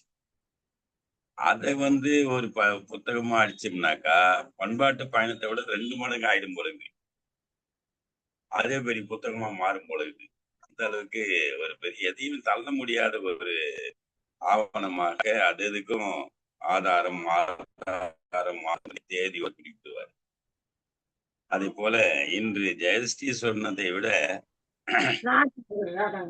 ஐயா நிறைய பேர் கரெக்டா சொல்லிட்டாரு. யார் என்ன கோவிச்சினாலும் பரவாயில்ல, நான் நீதிபதி, நான் கரெக்டா பேசுறேன்னு சொல்லிட்டாரு. நான் உண்மை. அதை விட கொடுமை என்னன்னா, வேலை செய்யற அதிகாரிங்கிட்ட போய் நீங்கள் எனக்கு காசு தரவில்லை என்றால் இந்த மாதிரி நிறைய சின்ன சின்ன கிராம நான் கேள்விப்பட்டிருக்கேன். அதனால நீங்க அது மாதிரி பண்ணக்கூடாது அப்படின்னு சொல்லுவோம். அதே மாதிரி ஒரு இறப்பு செய்தி முன்னாடி முந்தி சொல்லிடணும் அப்படின்றதுக்காக ஜெயலலிதாவுக்கு அப்படி நடந்தது. ஜெயலலிதாவை போய் இறக்கா செய்தியே வரல, ஆனால் ஒரு ஊடகத்துல போய் எல்லாரையும் கிட்ட சொல்லி அவர்களை நீங்க அவங்களுக்காக இருக்கீங்க, அவங்களுக்கு தோழியா இருக்கீங்க, அவங்க அவங்க கூட அவங்க ஐயோ சரியான தொலைபேசியில கூப்பிட்டு சொல்றாங்க, இன்னும் செய்தியா வரல, அவங்க சத்தங்களை என்ன வேலை பாக்குறீங்க அப்படின்னு சொல்லிட்டு எல்லாரையும் சரி கற்றுக்கிட்டாங்க. கண்டிப்பாக தெரியும். அது அதுவும் ஒளிபரப்பாச்சு. அதனால எதை முன்னாடி முந்திக்கணும், எந்த செய்தியை முன்னாடி போடணும் அப்படிங்கிறதுக்காக பண்றாங்க. அதே கட்சி வேறுபாடின்றி முதல் பக்க செய்திகளை கொடுத்து பல லட்சங்களை வாங்கி இந்த முதல் இன்னொரு செய்தியும் போடுவாங்க. சரியா, அது பொதுதான். இன்னும் கூட நியாயமான வார்த்தைகளை பயன்படுத்த வேண்டும், தமிழை தமிழாக வேண்டும் என்பது இருக்கிறது. அவர்கள் செய்தித்துறையில வானொலி தொகுப்பாளராக, செய்தி வாசிப்பாளராக இருந்ததால இதெல்லாம் நல்லா தெரியுது, எவ்வளவு வேகமாக பதமாக சொல்லணும் அப்படின்னு எனக்கு ரொம்ப பிடிச்சிருந்தது. வணக்கம் சொல்லும் போது அப்படியே உள்ளங்கிறதுலாம் அப்படியே ஆடணும் அப்படின்னு, அது என்ன அது அப்படிங்கிறது. அதனால அது பாத்தீங்கன்னா முன்னெல்லாம் வரும் ஒரு சவுண்ட் வந்து உடனே டக்குன்னு அந்த வணக்கம் அப்படி சொல்லி பேசுறது நிர்மலா பெரியசாமி சொல்லுவாங்க. அந்த மாதிரி நிறைய விஷயங்களை எல்லாம், அது பொய்யான தகவல்களை எல்லாம் சொல்றது. இப்ப ஒருத்தர் பிடிக்கலன்னு சொன்னா அவங்களுக்கு தகுந்த மாதிரி வெவ்வேறு செய்திகளை இவங்களே போடுறது, அது மாதிரிலாம் நிறைய பண்றாங்க. வரக்கூடிய தலைமுறைகள் ஊடகத்துறைக்கு போனா கூட அது மாதிரிலாம் செய்யக்கூடாது அப்படிங்கிறது. இன்னொரு செய்தியும் ஐயா சொன்னாங்க பாருங்க, 4 தூண்கள் இருக்கிறது. அதுல இந்த தூண் ஊடகத்துறை ஒரு தூண் சொல்லிக்கிறாங்களே தவிர, ஆனால் அதில் ஏன் இருக்கிறது என்று சொன்னால் தோலை உரிச்சு போட்டார் ஐயா. இதுதான்டா பாம்பு தோல். ஓ, பாம்பு மட்டும் போது தோல் இங்கே கிடக்குது. அந்த மாதிரி ஜெயஸ்ரீ அவருடைய உரை மிக சிறப்பு. உண்மையிலேயே நான் நினைச்சுக்கிட்டு பார்க்கல இவ்வளவு கூப்பிட்டு வைப்பான்னு சொல்லி. அதனால கடைசியாக கூட அதை சொன்னாங்க. அதுல அந்த அறம் இருக்கிறதா என்று சொன்னார். அறம் என்பது இல்லை என்பதை தான் நிலைநாட்டினார்கள். தன்னை போலே தன் மகளையும் பெரிய கலைஞராக உருவாக்கி கொண்டிருக்கிறீர்கள். உங்களுக்கும் அவர்களுக்கும் வேண்டிய வாழ்த்துக்களை சொல்லி நன்றி பாராட்டி விடைபெறுகிறேன். நன்றி, வணக்கம், வாழ்த்துக்கள். சிறப்பாக வாழ்த்துறை வழங்கிய குரல் காமராசர்களுக்கு நன்றிகள். அடுத்ததாக வாழ்த்துறை வழங்குவதற்கு டெல்லி பிரம்மநாயகம் ஐயா அவர்களை அன்புடன் அழைக்கிறோம். தயாரில் இருக்குமாறு கோப்பெரியன் ஐயா அவர்களுடன் கேட்டுக்கொள்கிறோம். இணைப்பில் இணைந்திருக்கின்ற அனைவருக்கும் வணக்கம். பிரம்மநாயகம் ஐயா அவர்கள் என்னுடைய பெயரை குறிப்பிட்டதற்கு நன்றி. குணவதி அவர்களும் சிறப்பாக உரையாற்றுகிறார்கள். நம்முடைய நீதியரசர் சொன்னது உண்மை. எந்த நிகழ்ச்சியாக இருந்தாலும் அந்த நிருபர் இல்லாதவர்கள் பல பேர் எனக்கு 500 ரூபாய் கொடுங்கள், நாங்கள் 5 பேர் வந்திருக்கிறோம், மொத்தமாக 2500 கொடுத்து விட்டால் நாங்கள் 5 பேர் பங்கிட்டுக் கொள்வோம் என்று சொல்லுகின்ற இந்த பிச்சை எடுக்கிற நிலையில இருக்கிறார்கள் பத்திரிகையாளர்கள் என்பதை சொல்வதில எனக்கு அனுபவம் உண்டு. ஆகவே இந்த நிலை மாற வேண்டும் என்பதற்காக நீதி அரசர் அவர்கள் அந்த நீதியை சொல்லுவது போலவே சொன்னார்கள். எழுதாத ஒரு சட்டம் என்னன்னா, இப்ப செய்தியை போடணும்னா காசு வாங்கின்னு போட்டா அவன் உண்மை செய்தியை சொல்ல மாட்டான், காசு வாங்கினதுக்கு தகுந்த மாதிரி செய்தியை சொல்லுவான், செய்திகள் சரியாக வராது என்ற கருத்தை அழுத்தம் திருத்தமாக எடுத்து சொன்ன ஐயா அவர்களுக்கு மிகவும் நன்றி. அடுத்தது நெல்பயிர் அப்படின்னு சொல்றாங்க, நெற்பயிர் என்று வர வேண்டும் என்று ஒரு இலக்கண குறிப்பை சிறப்பா எடுத்து உரைத்தார்கள். அதே போல இந்த ஊடகங்களுக்கு உடல் மொழி இருக்க வேண்டும் என்று சொல்லி பாலச்சுவடு நிகழ்ச்சியை சொல்லி அதிலே இவர் சின்ன வயதுல காகிதம் பொறுக்கி வித்தார் அப்படின்றது, அவரு இறந்துட்டாரு, அவரை பற்றி பெருமையா தான் சொல்லணுமே தவிர இது போன்ற சொற்களை பயன்படுத்த கூடாது என்பதை நன்றாக எடுத்து உரைத்தார். மேலும் அவர் நண்பர்களாக வாதிட கற்றுக்கொண்டார்கள் என்பது, நண்பர்னாவே ஒற்றுமையா இருக்கிறவங்க தான் நண்பர்கள், அவர்கள் வாதிட கற்றுக்கொண்டார்கள் என்ற சொற்கள் சரியா இல்லை என்று சொன்னார்கள். அது போலவே கள்ளச்சாவு, சாராயம் குடித்ததுனால கள்ளச்சாவு அப்படின்னு வருது, அதுதான் சொல்லணும். அதை விட்டுட்டு கள்ளச்சாவு சம்பவம்னு ஒரு வார்த்தையை சொல்லக்கூடாது என்பதையெல்லாம் மிக அருமையாக எடுத்து உரைத்தார்கள். அறம் என்று சொன்னால் அறுத்து சொல்வது அறம் என்ற நிகழ்ச்சியெல்லாம் மிக அருமையாக சொன்னார்கள். ஜெயஸ்ரீ அவர்களைப் போல ஒரு துணிந்து சொல்லுகின்ற ஆற்றல் படைத்தவர்கள் இந்த ஊடகத்துறையில் இருந்தால் ஊடகத்துறை சிறப்பாக இருக்கும். இன்றைக்கு ஊடகத்துறை தான் இந்த நாட்டையே சிறப்பு ஆக்கி கொண்டிருக்கிறது, சீரழித்து கொண்டிருக்கிறது. என்ன காரணம் என்று சொன்னால், அவர்கள் என்ன சொல்லுகிறாரோ அதை குழந்தைகள் சொல்லுகிறார்கள்.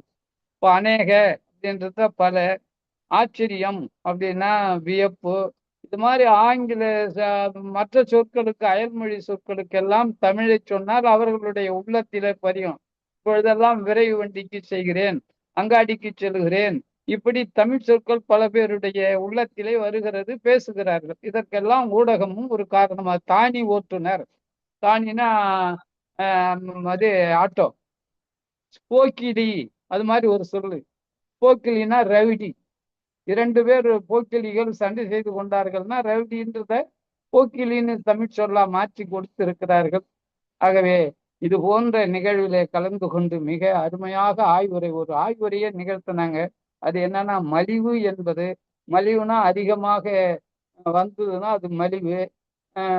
இப்பொழுதெல்லாம் காய்கறி விலை மலிவு விலையில் கிடைக்கிறதுனா மலிவுனா பெருகின்றனால அது மலிவு என்று சொல்லப்படுகிறது. இது தமிழ் சொல்லோடு இணைந்திருக்கிறது என்பதையெல்லாம் மிக அருமையாக எடுத்துரைத்த அம்மையார் அவர்களுக்கு வணக்கத்தை சொல்லி, இவரை ஏற்பாடு செய்த பெருமைக்குரிய ஐயா காமராசரை வணங்கி, பிரம்மநாயகம் போன்ற சான்றோர்களுக்கும் வணக்கத்தை தெரிவித்து, மிக அருமையான சொற்பொழிவு, இது போலதான் பேசணும். ஜனங்களுக்கு அந்த மக்களுக்கு ஏற்றாற் போல கருத்துக்களை சொல்லுகின்ற ஜெயஸ்ரீ அம்மையாரை வணங்கி மகிழ்கிறேன், வாழ்த்துகிறேன். நன்றி, வணக்கம், வாழ்த்துகள். சிறப்பாக வாழ்த்துறை வழங்கிய கோ பெரியன் ஐயா அவர்களுக்கு நன்றிகள். அடுத்ததாக வாழ்த்துறை வழங்குவதற்கு டெல்லி பிரம்மநாயகம் ஐயா அவர்களை அன்பன் அழைக்கிறோம். இதெல்லாம் தயாரிலே இருக்குமாறு முத்துவேல் ஐயா அவர்களை அன்பன் கேட்டுக்கொள்கிறோம். அழைத்ததற்கு நன்றி குணமதி. எங்கள் வாழ்வும் எங்கள் வளமும் மங்காத தமிழென்று சங்கே முழங்கு. அன்பு தோழி சிறப்பு அழைப்பாளர் ஜெயஸ்ரீ அவர்கள் மிகவும் துணிச்சலுடன் சில கருத்துக்களை இங்கே முன்வைத்தார். அவருக்கு பாராட்டுவதற்கு சொற்களை நாம் தேடிக்கொண்டிருக்கிறோம். இவ்வளவு துணிச்சலாக ஒருவர் பேசுகிறார் என்றால் அவருடைய அனுபவத்தையும் அவருடைய ஆழ்ந்த தமிழ் உணர்வையும் பாராட்டியே ஆக வேண்டும். ஊடகம் என்பது எப்படி இருக்க வேண்டும் என்று ஒரு வரையறுத்து சொன்ன விதம் மிகவும் சிறப்பு. அம்மையார் அன்பு தோழி ஜெயஸ்ரீ அவர்களுக்கு கலந்துரையாடுவோம் பேரவையின் சார்பாக வாழ்த்துக்களையும் பாராட்டுகளையும் தெரிவித்து அவர் தம் சார்ந்திருக்கும் துறையில் சிகரம் தொட வாழ்த்துகிறோம். வாய்ப்பிற்கு நன்றி, வணக்கம். சிறப்பாக வாழ்த்துறை வழங்கிய டெல்லி பிரம்மநாயகம் ஐயா அவர்களுக்கு நன்றிகள். அடுத்ததாக வாழ்த்துறை வழங்குவதற்கு முத்துவேல் ஐயா அவர்களை அன்பன் அழைக்கிறோம். அப்புறம் தயாரில் இருக்குமாறு ஜானகி அம்மா அவர்களை அன்பன் கேட்டுக்கொள்கிறோம். நன்றி நன்றி. மிக்க மகிழ்ச்சி. அன்பு மகள் குணமதிக்கு சிறப்பாக வழிநடத்திக் கொண்டிருக்கிறீர்கள். மற்றும் கலந்துரையாடும் பேரவை அன்பு ஆளுமைகள் நீதியரசர் ஐயா அவர்களுக்கும் காமராஜ் அவர்களுக்கும் பிரம்மநாய அவர்களுக்கும் என்னுடைய வணக்கங்களை தெரிவித்துக் கொண்டு மிக சிறப்பான ஒரு நிகழ்வு இன்றைக்கு 2500 நிகழ்ச்சியை நாம் தொடர இருக்கின்றோம். இன்றைய நிகழ்ச்சி நம்முடைய ஊடகவியலாளர் ஜெயஸ்ரீ அம்மா அவருடைய உரை முகநூலிலே அனல் பறக்கும் அம்மாவுடைய எழுத்துக்கள் சொற்கள் அதே இந்த இன்றைக்கு அவருடைய ஊடகத்துடைய சாட்டை அறிந்தது அப்படி இருந்தது. தமிழ் எப்படி ஊடகவியலை பயன்படுத்த வேண்டும், ஊடக தர்மம் எப்படி நிலைநாட்டப்பட வேண்டும் என்கின்ற அந்த ஒரு ஆழமான அந்த சொற்கள் தேடி பல நிகழ்வுகளை அண்மையில் வெளியான அந்த நிகழ்வுகளை எடுத்து அவர் பேசியது உண்மையிலேயே பாராட்டக்கூடியது. ஆனால் ஊடக தர்மம் இன்றைக்கு எவ்வாறு இருக்குது என்று சொல்லி ஐயா நீதியரசர் அவர்களும் காமராஜாவும் பேசினார்கள். உண்மையிலேயே பாடிக்கூடியதுதான். என்றால் ஒரு நடிகருடைய பயணத்தை சென்று கொண்டிருக்கிற ஊடகங்கள் தர்மத்தை குறிப்பிட்டது தான் சொல்ல வேண்டும். ஆகவே நம்முடைய காலத்திலே இத்தனை அறிஞர்கள் வாழ்கின்ற காலத்திலே எப்படி இத்தனை இளைஞர்கள் ஒரு தற்கொலைகளாக மாறியிருக்கிறார்கள் என்று தெரியவில்லை. இதையெல்லாம் எப்படி நடந்தது என்று சொல்லி ஆச்சரியமாக இருக்கின்றது.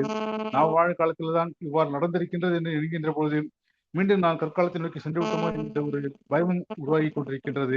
ஆமாம், ஏனென்றால் தமிழ் அன்றைக்கு பாரதி சொன்ன காலத்தில் வீடு எழுந்த பொழுது அன்றைக்கு விழாது என்று சொல்லி பாரதி எழுந்து தமிழை தாங்கிக் கொண்டு நடத்தி கொண்டு வருகின்றோம். நாம் பல அறிஞர்களை உருவாக்கி தமிழ் துறையெல்லாம் நாம் வளர்த்து கொண்டு தமிழுக்காக பல அமைச்சகங்களை உருவாக்கி கொண்டு தமிழுக்காக பல ஆயிரம் கோடிகளை செலவழித்துக் கொண்டிருக்கின்ற பொழுது இன்றைக்கு தமிழே தெரியாத ஒரு தலைமுறை உருவாகி இருக்கிறது என்றால் யாருடைய தவறு, எங்கே விளைய நடந்துவிட்டது என்று சொல்கிறது ஆச்சரியமா இருக்கிறது.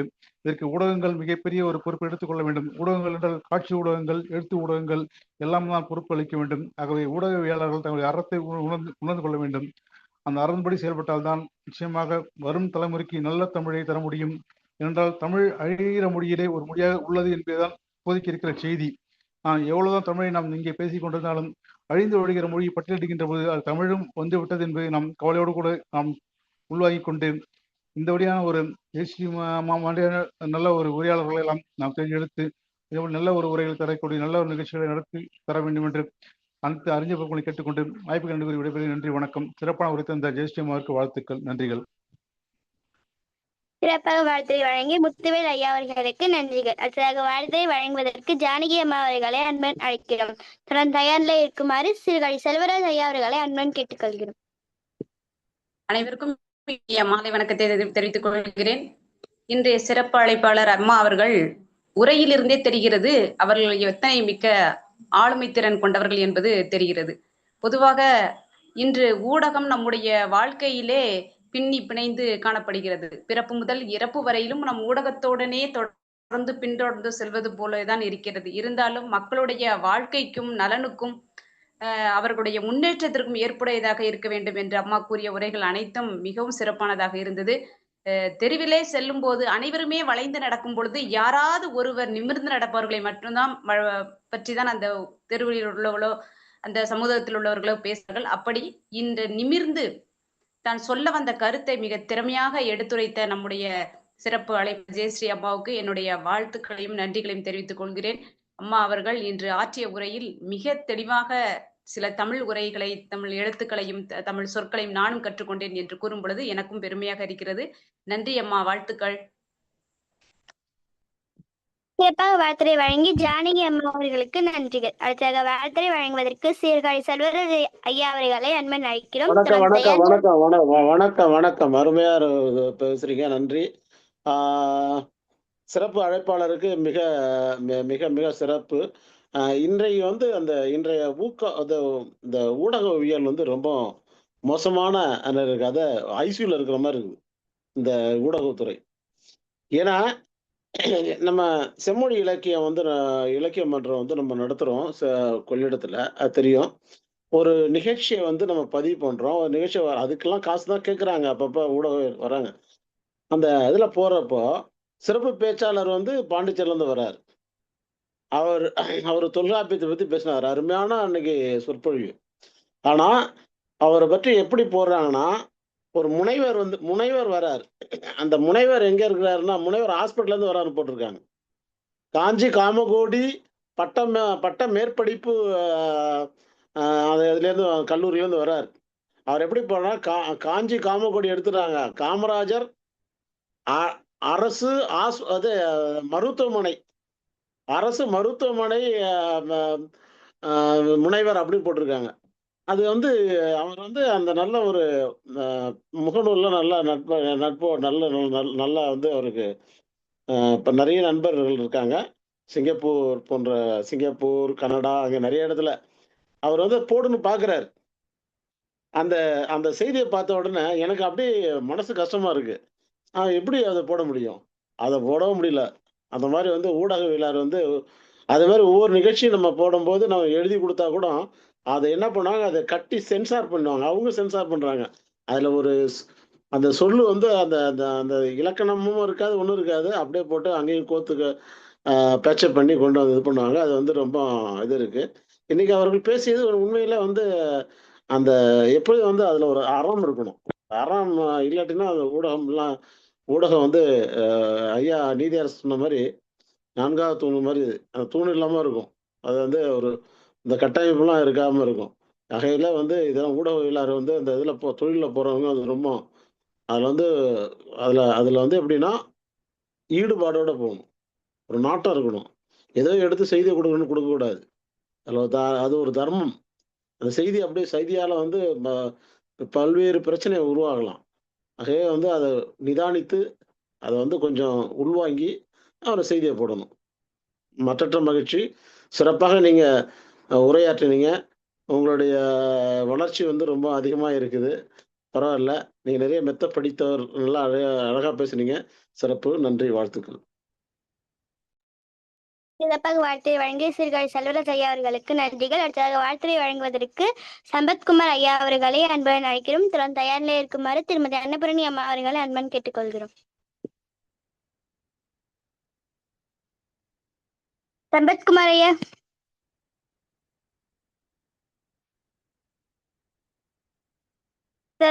தொடர்ந்து வாழ்த்துறை வழங்குவதற்கு திருமதி அன்னபூரணி அம்மா அவர்களை அன்பன் அழைக்கிறோம். அழைத்ததற்கு நன்றி குணவதி. இன்று சிறப்பு பேச்சாளர் ஜெயஸ்ரீ அம்மா அவர்களுக்கு முதற்கண் என்னுடைய வணக்கம். சான்றோர் பெருமக்களுக்கும் குழந்தைகளுக்கும் என்னுடைய வணக்கங்கள்.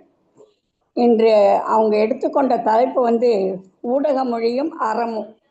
இந்த ஊடகங்கள்லாம் எப்படியெல்லாம் செயல்படுறதுங்கிறத அவங்க அருமையாக ஆரம்பித்தாங்க. அதாவது எப்படியெல்லாம் செயல்படுறது அப்படிங்கிறத ஊடகத்தில் ஒரு செய்தியை எப்படி எடுத்து சொல்ல வேண்டும்ங்கிற அந்த இது அந்த ஊடகங்களுக்கு இல்லை அப்படிங்கிற மாதிரி அவங்க ஆரம்பித்தாங்க. ஏன்னா அங்கே நடக்கிறது ஒன்றா இருக்குது, இவங்க பேசுறது ஒன்றா இருக்குங்கிற மாதிரி இருக்குது. அடுத்தது இந்த ஊடக மொழி யார் பயனாளி, அவரை பற்றி எப்படியெல்லாம் பேசணும் அப்படிங்கிற மாதிரி அந்த அருமையாக ஆரம்பித்தாங்க. அதாவது இந்த சமூக பொறுப்போடு நடந்து கொள்வது தான் அவங்க இல்லை, அந்த மாதிரி சமூக இதோடு அவங்க நடந்து கொள்ளதா அப்படிங்கிறத சொன்னாங்க.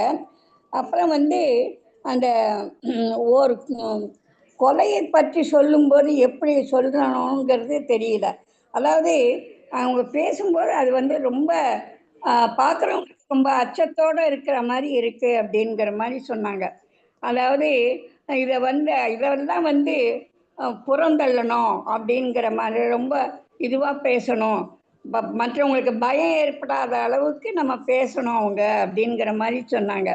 அதாவது அந்த வெளிப்படைத்தன்மையும் உண்மைத்தன்மையும் அவங்க உணர்ந்து செயல்படணும், அதுதான் முக்கியம். எது உண்மையாக நடந்தது அதை அழகாக சொல்லணும், அதை வெளிப்படையாகவும் சொல்லணும். அப்போ தான் பார்க்குறவங்களுக்கு அது பயம் இல்லாமல் பார்க்கலாம். அப்புறம் ஊடகவியாளர் நல்ல உறவோடு இருக்கணும். அந்த உறவுனாக்க நல்ல ஒரு பெண், அதாவது நல்ல நட்போடு இருக்கணும் அப்படிங்கிற மாதிரி சொன்னாங்க. அதே போல் அடிப்படை சொற்கள் நல்லா பயன்படுத்தணும், உண்மையான அடிப்படை சொற்களை பயன்படுத்தணும். அப்புறம் உறவு மேலாண்மை, அந்த கலந்துரையாடலில் வருபவர்கள் பேசிகிட்டே இருப்பாங்க, அது பகைவர் மாதிரி ஆகக்கூடாது, சண்டை போடுற மாதிரி ஆகக்கூடாது, அதை தான் பார்த்துக்கணும், அது அவங்களுடைய கடமை. அப்புறம் சொன்னாங்க நெற்பயிர் அப்படின்னு சொல்கிறதுக்கு பதிலாக நெல் பயிர்ங்கிறது சொல்கிறாங்க. அதாவது அந்த தமிழ் உச்சரிப்பை அவங்க தவறுதலாக இது பண்ணுறாங்க அப்படிங்கிறது அது உண்மைதான். சில பேர் தமிழ் அந்த ஈழ் வரமாட்டேங்குது, தமிழ்னு தான் சொல்கிறாங்க சில பேர். அந்த மாதிரி எல்லாம் இருக்குது. தமிழ் உச்சரிப்பு சரியாக பயன்படுத்த மாட்டேங்கிறாங்கங்கிறத அவங்க வருத்தத்தோடு சொன்னாங்க. அடுத்தது ஊடகத்துறையில் பணி செய்வங்களாம் இந்த மாதிரி தான் பேசுகிறாங்க. அப்புறம் கட்டமைப்பு பற்றி சொன்னாங்க. அதுலேயும் குறைகள்லாம் நிறைய இருக்குது. அதாவது விவாதத்துக்கும் சண்டைக்கும் உள்ள வேறுபாடு எப்படி இருக்குது, விவாதம்னா விவாதமாக போகணும், அதை சண்டையாக மாறிடக்கூடாது, அதை எடுத்து சொன்னாங்க. அதாவது பொருள் தெரியாமல் பார்க்குறவங்களுக்கு பொருள் தெரியாமல் இந்த குழந்தைகள்லாம் கூட இருக்காங்க, என்ன இப்படி திடீர்னு இது பண்ணாங்கன்னா குழந்தைங்க அதுக்கு அதனுடைய பொருள் தெரியாமல் இருக்காங்க குழந்தைங்கள்லாம். அதாவது உழைத்து முன்னுக்கு ஒரு வஞ்சக புகழ்ச்சி அணியாக, அதாவது அவர் ஏளனமாக பேசுறது, அந்த மூட்டை தூக்கினார் அந்த மாதிரி எல்லாம், அவர் இறந்து போயிட்டார் இருந்தால் கூட அவரை பற்றி சொல்லும்போது நல்லது விதமாக சொல்லணுங்கிறது அழகாக எடுத்து சொன்னாங்க. அடுத்தது ஒரு வாசகம் சொன்னாங்க, யாரோ எழுதினதுன்னு சொல்லிட்டு, அதாவது உங்களிடமிருந்து நண்பர்களாக வாதிட கற்றுக்கொண்டேன் அப்படிங்கிற மாதிரி ஒருத்தர் எழுதியிருந்தாங்கன்னா அது ரொம்ப உண்மையான ஒன்று செய்தி. ஏன்னா அந்த மாதிரி ஒரு நண்பர்களோடு நம்ம மனம் விட்டு பேசுகிற மாதிரி சண்டை சச்சரவு இல்லாமல் நம்மளுடைய குறைகளையும் அவங்க குறைகளையும் எடுத்து நிவர்த்தி பண்ணுற மாதிரி இருக்கணும். அடுத்தது அறிவியல் கண்ணோடு தான் நம்ம பார்க்கணும் அப்படிங்கிறதையும் சொன்னாங்க. அப்புறம் காவல்துறைக்கு நடைமுறை சிக்கல்லாம் இருக்குது, அதையும் அந்த ஊடகத்தில் எப்படி இல்லாமல் தவறாக சொல்கிறாங்க அப்படிங்கிறதையும் சொன்னாங்க. அந்த வன்முறையை குறைத்து நல்ல விதமாக சொன்னால் மக்களும் பயப்படாமல் பார்ப்பாங்க. அப்புறம் திரைப்படத்துறையில் இருக்கிறவங்களையும் அனாவசியமாக ஏதாவது போட்டு பேசுகிறாங்க, அதுவும் தப்பு தான்.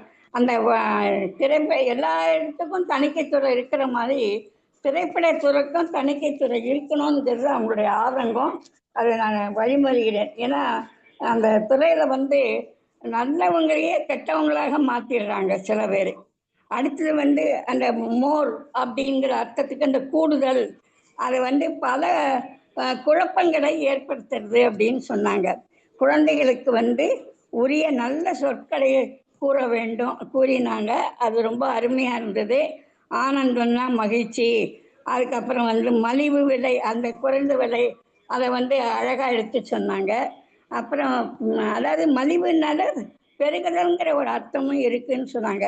சில இதெல்லாம் பழமொழிகளும் சொல்லாடலும் கூட தவறாமல் பயன்படுத்துகிறாங்கங்கிறத சொன்னாங்க. உண்மையில் இந்த தீய எண்ணங்களை நம்ம அறுக்க வேண்டும், தீய எண்ணத்தோடு பேசக்கூடாது. அப்படிங்கிறத அழகா எடுத்து சொன்னாங்க. அம்மையார் அவர்களுக்கு இந்த பாட்டியோட ஆசீர்வாதங்கள், வாழ்த்துக்கள்மா. சிறப்பாக வார்த்தை வழங்க திருமதி அன்னபூர்ணி அம்மா அவர்களுக்கு நன்றிகள். ஐயா காணலுரை போயிட்டாங்க ஐயா. இனி நிகழ்வில் வருது காணலுரை. காணலுரை என்பது இன்றைய சிறப்படைப்பாளர்களுக்கு மீண்டும் ஒருமுறை வழங்கும் வாய்ப்பாகும். இதில் தாங்கள் இந்த நிகழ்ச்சியில் கலந்து கொண்டு உரையாற்றிய அனுபவத்தை பற்றியும் ஏதேனும் கருத்துக்கள் விடுபற்றின அந்த கருத்துக்களையும், மேலும் இந்த களம் சிறப்பாக நடைபெறுவதற்கு ஏதும் கருத்துக்கள் இருந்த அந்த கருத்துக்களையும் தொடர்ந்து வழங்க வருமாறு இன்றைய சிறப்பு அழைப்பாளர் ஜெயஸ்ரீ அம்மா அவர்களை அன்புடன் அழைக்கிறோம். நன்றி நன்றி குணமதி. அற்புதமான வழிநடத்துதல். ஒருங்கிணைப்பு, குணமதியினுடைய ஒருங்கிணைப்பு ரொம்ப சிறப்பாக இருக்கிறது.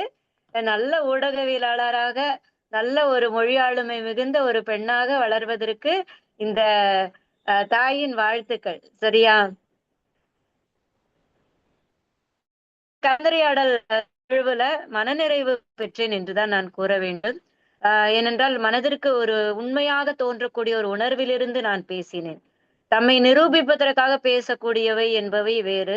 ஒரு உண்மையான ஒரு வலியை தரக்கூடிய இந்த சமூகத்திற்கு சொல்லக்கூடிய ஒரு செய்தியாக இப்படித்தான் நடந்து கொண்டிருக்கிறது. நீதியரசர் ஐயா கூறியது போல அவர்களிடம் அறவே எதிர்பார்க்க முடியாது, இவற்றை மாற்றவே முடியாது, இவற்றை என்பது அறிந்த ஒன்றுதான். ஆனால் மாறிவிடாதா, மாற்றங்கள் நேர்ந்து விடாதா, நம்பிக்கை தானே வாழ்க்கை என்பதாக அடுத்த தலைமுறை இருக்கிறது. இதோ குணமதி போல அழகான பெண்கள் இருக்கிறார்கள், நம் தமிழ் குழந்தைகள் இருக்கிறார்கள். இவர்கள் எல்லாம் இந்த நாம் தரக்கூடிய இந்த தமிழ் ஊட்டங்களை, உணர்வுகளை உள்வாங்கி கொண்டு ஊடக துறையின் அறத்தினை சற்றேனும் உணர்ந்து கொண்டு நல்லவற்றை தரமாட்டார்களா? தரக்கூடும் என்று நம்புவோம். இளைஞர்கள் ஊடகத்துறைக்கு வரும் பொழுது நம் தம்மை தயார் செய்து கொண்டு தம்மை ஆயப்படுத்திக் கொண்டு நல்ல நிலையில் வந்து நல்ல மாற்றங்களை கொடுப்பார்கள் என்ற ஒரு நம்பிக்கையோடு தான் இந்த தலைப்பை நாம் பகிர்ந்தோம்.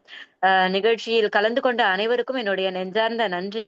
வாழ்த்துரை வழங்கிய ஒவ்வொருவரும் உரையின் ஒவ்வொரு பகுதியிலிருந்தும் சரியான நுட்பமான பொருட்களை உள்வாங்கி கொண்டு அவற்றை எந்த நோக்கில் சொல்லப்பட்டன என்பதை நேரான உணர்வோடு புரிந்து கொண்டு வாழ்த்துக்களை வழங்கினீர்கள். உங்களுடைய அன்பிற்கும் தமிழ் மொழியின் மீதான அன்பிற்கும் நான் தலைவணங்குகிறேன். இந்த வாய்ப்பிற்கு மீண்டும் ஒரு முறை நன்றி. தொடர்ந்து செய்திகளை, எண்ணங்களை, பகிரக்கூடிய கருத்துக்களை அப்படியே கடந்து சென்று விடாமல் அவற்றை நடைமுறையில் கொண்டு செல்வோம். அது சார்ந்து ஏதேனும் முன்னெடுப்புகளை தொடர்ந்து நாம் கொள்வோம். இன்று நான் குணமதி நன்றாக ஒருங்கிணைப்பு செய்கிறாள் என்று நான் கூறினேன். அது அந்த குழந்தையின் மனத்தில் ஒரு சிறு விதையாக பதியக்கூடும்.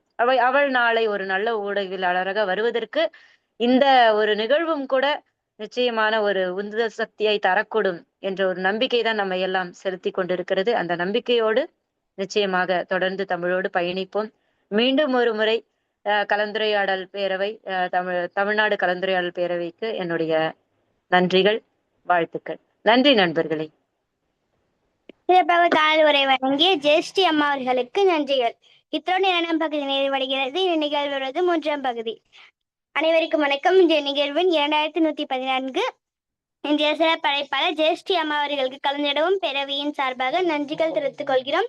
அம்மா அவர்கள் கலந்திடம் பெற உள்ளிட்டதாக பாராட்டுதல் பெருமளமாக வழங்கப்படும். நிகழ்ச்சியின் தலைமை ஒருங்கிணைப்பாளர் மரியாதைக்குரிய தமிழ் இயலன் கண்ணம்மா அவர்களுக்கும், நிகழ்ச்சியின் முன்னாள் இந்நாள் ஒருங்கிணைப்பாளர்களுக்கும், நிகழ்ச்சியில் கலந்து கொண்டு சிறப்பித்த வார்த்தை வழங்கிய அனைத்து சான்றோர்களுக்கும், குரலும் பொருளும் வழங்கிய சகோதர சகோதரர்களுக்கும், இசைப்பாடல் வழங்கியவர்களுக்கும், வரலாற்று செய்திகள் வழங்கியவர்களுக்கும் வாழ்த்துக்களும் பாராட்டுக்களும் நன்றிகளும். நிகழ்ச்சியினுடைய அழைப்புதல் பாராட்டு சான்றிதழை வடிவமைத்து தரும் ஆமிலி அம்மா அவர்களுக்கும் நன்றிகள். மனமும் அறிவும் மனிதனுக்கு அழகு, மனிதன் மனிதனாக்கவும், தமிழை தமிழாக்கவும், தமிழை தமிழாகவே ஆள்வோம். நன்றி, வணக்கம்.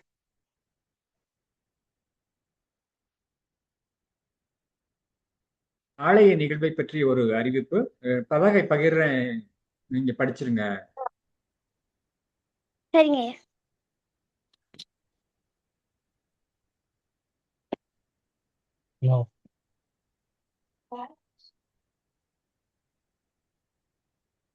நிகழ்வில் வருது நாளைய நிகழ்வு.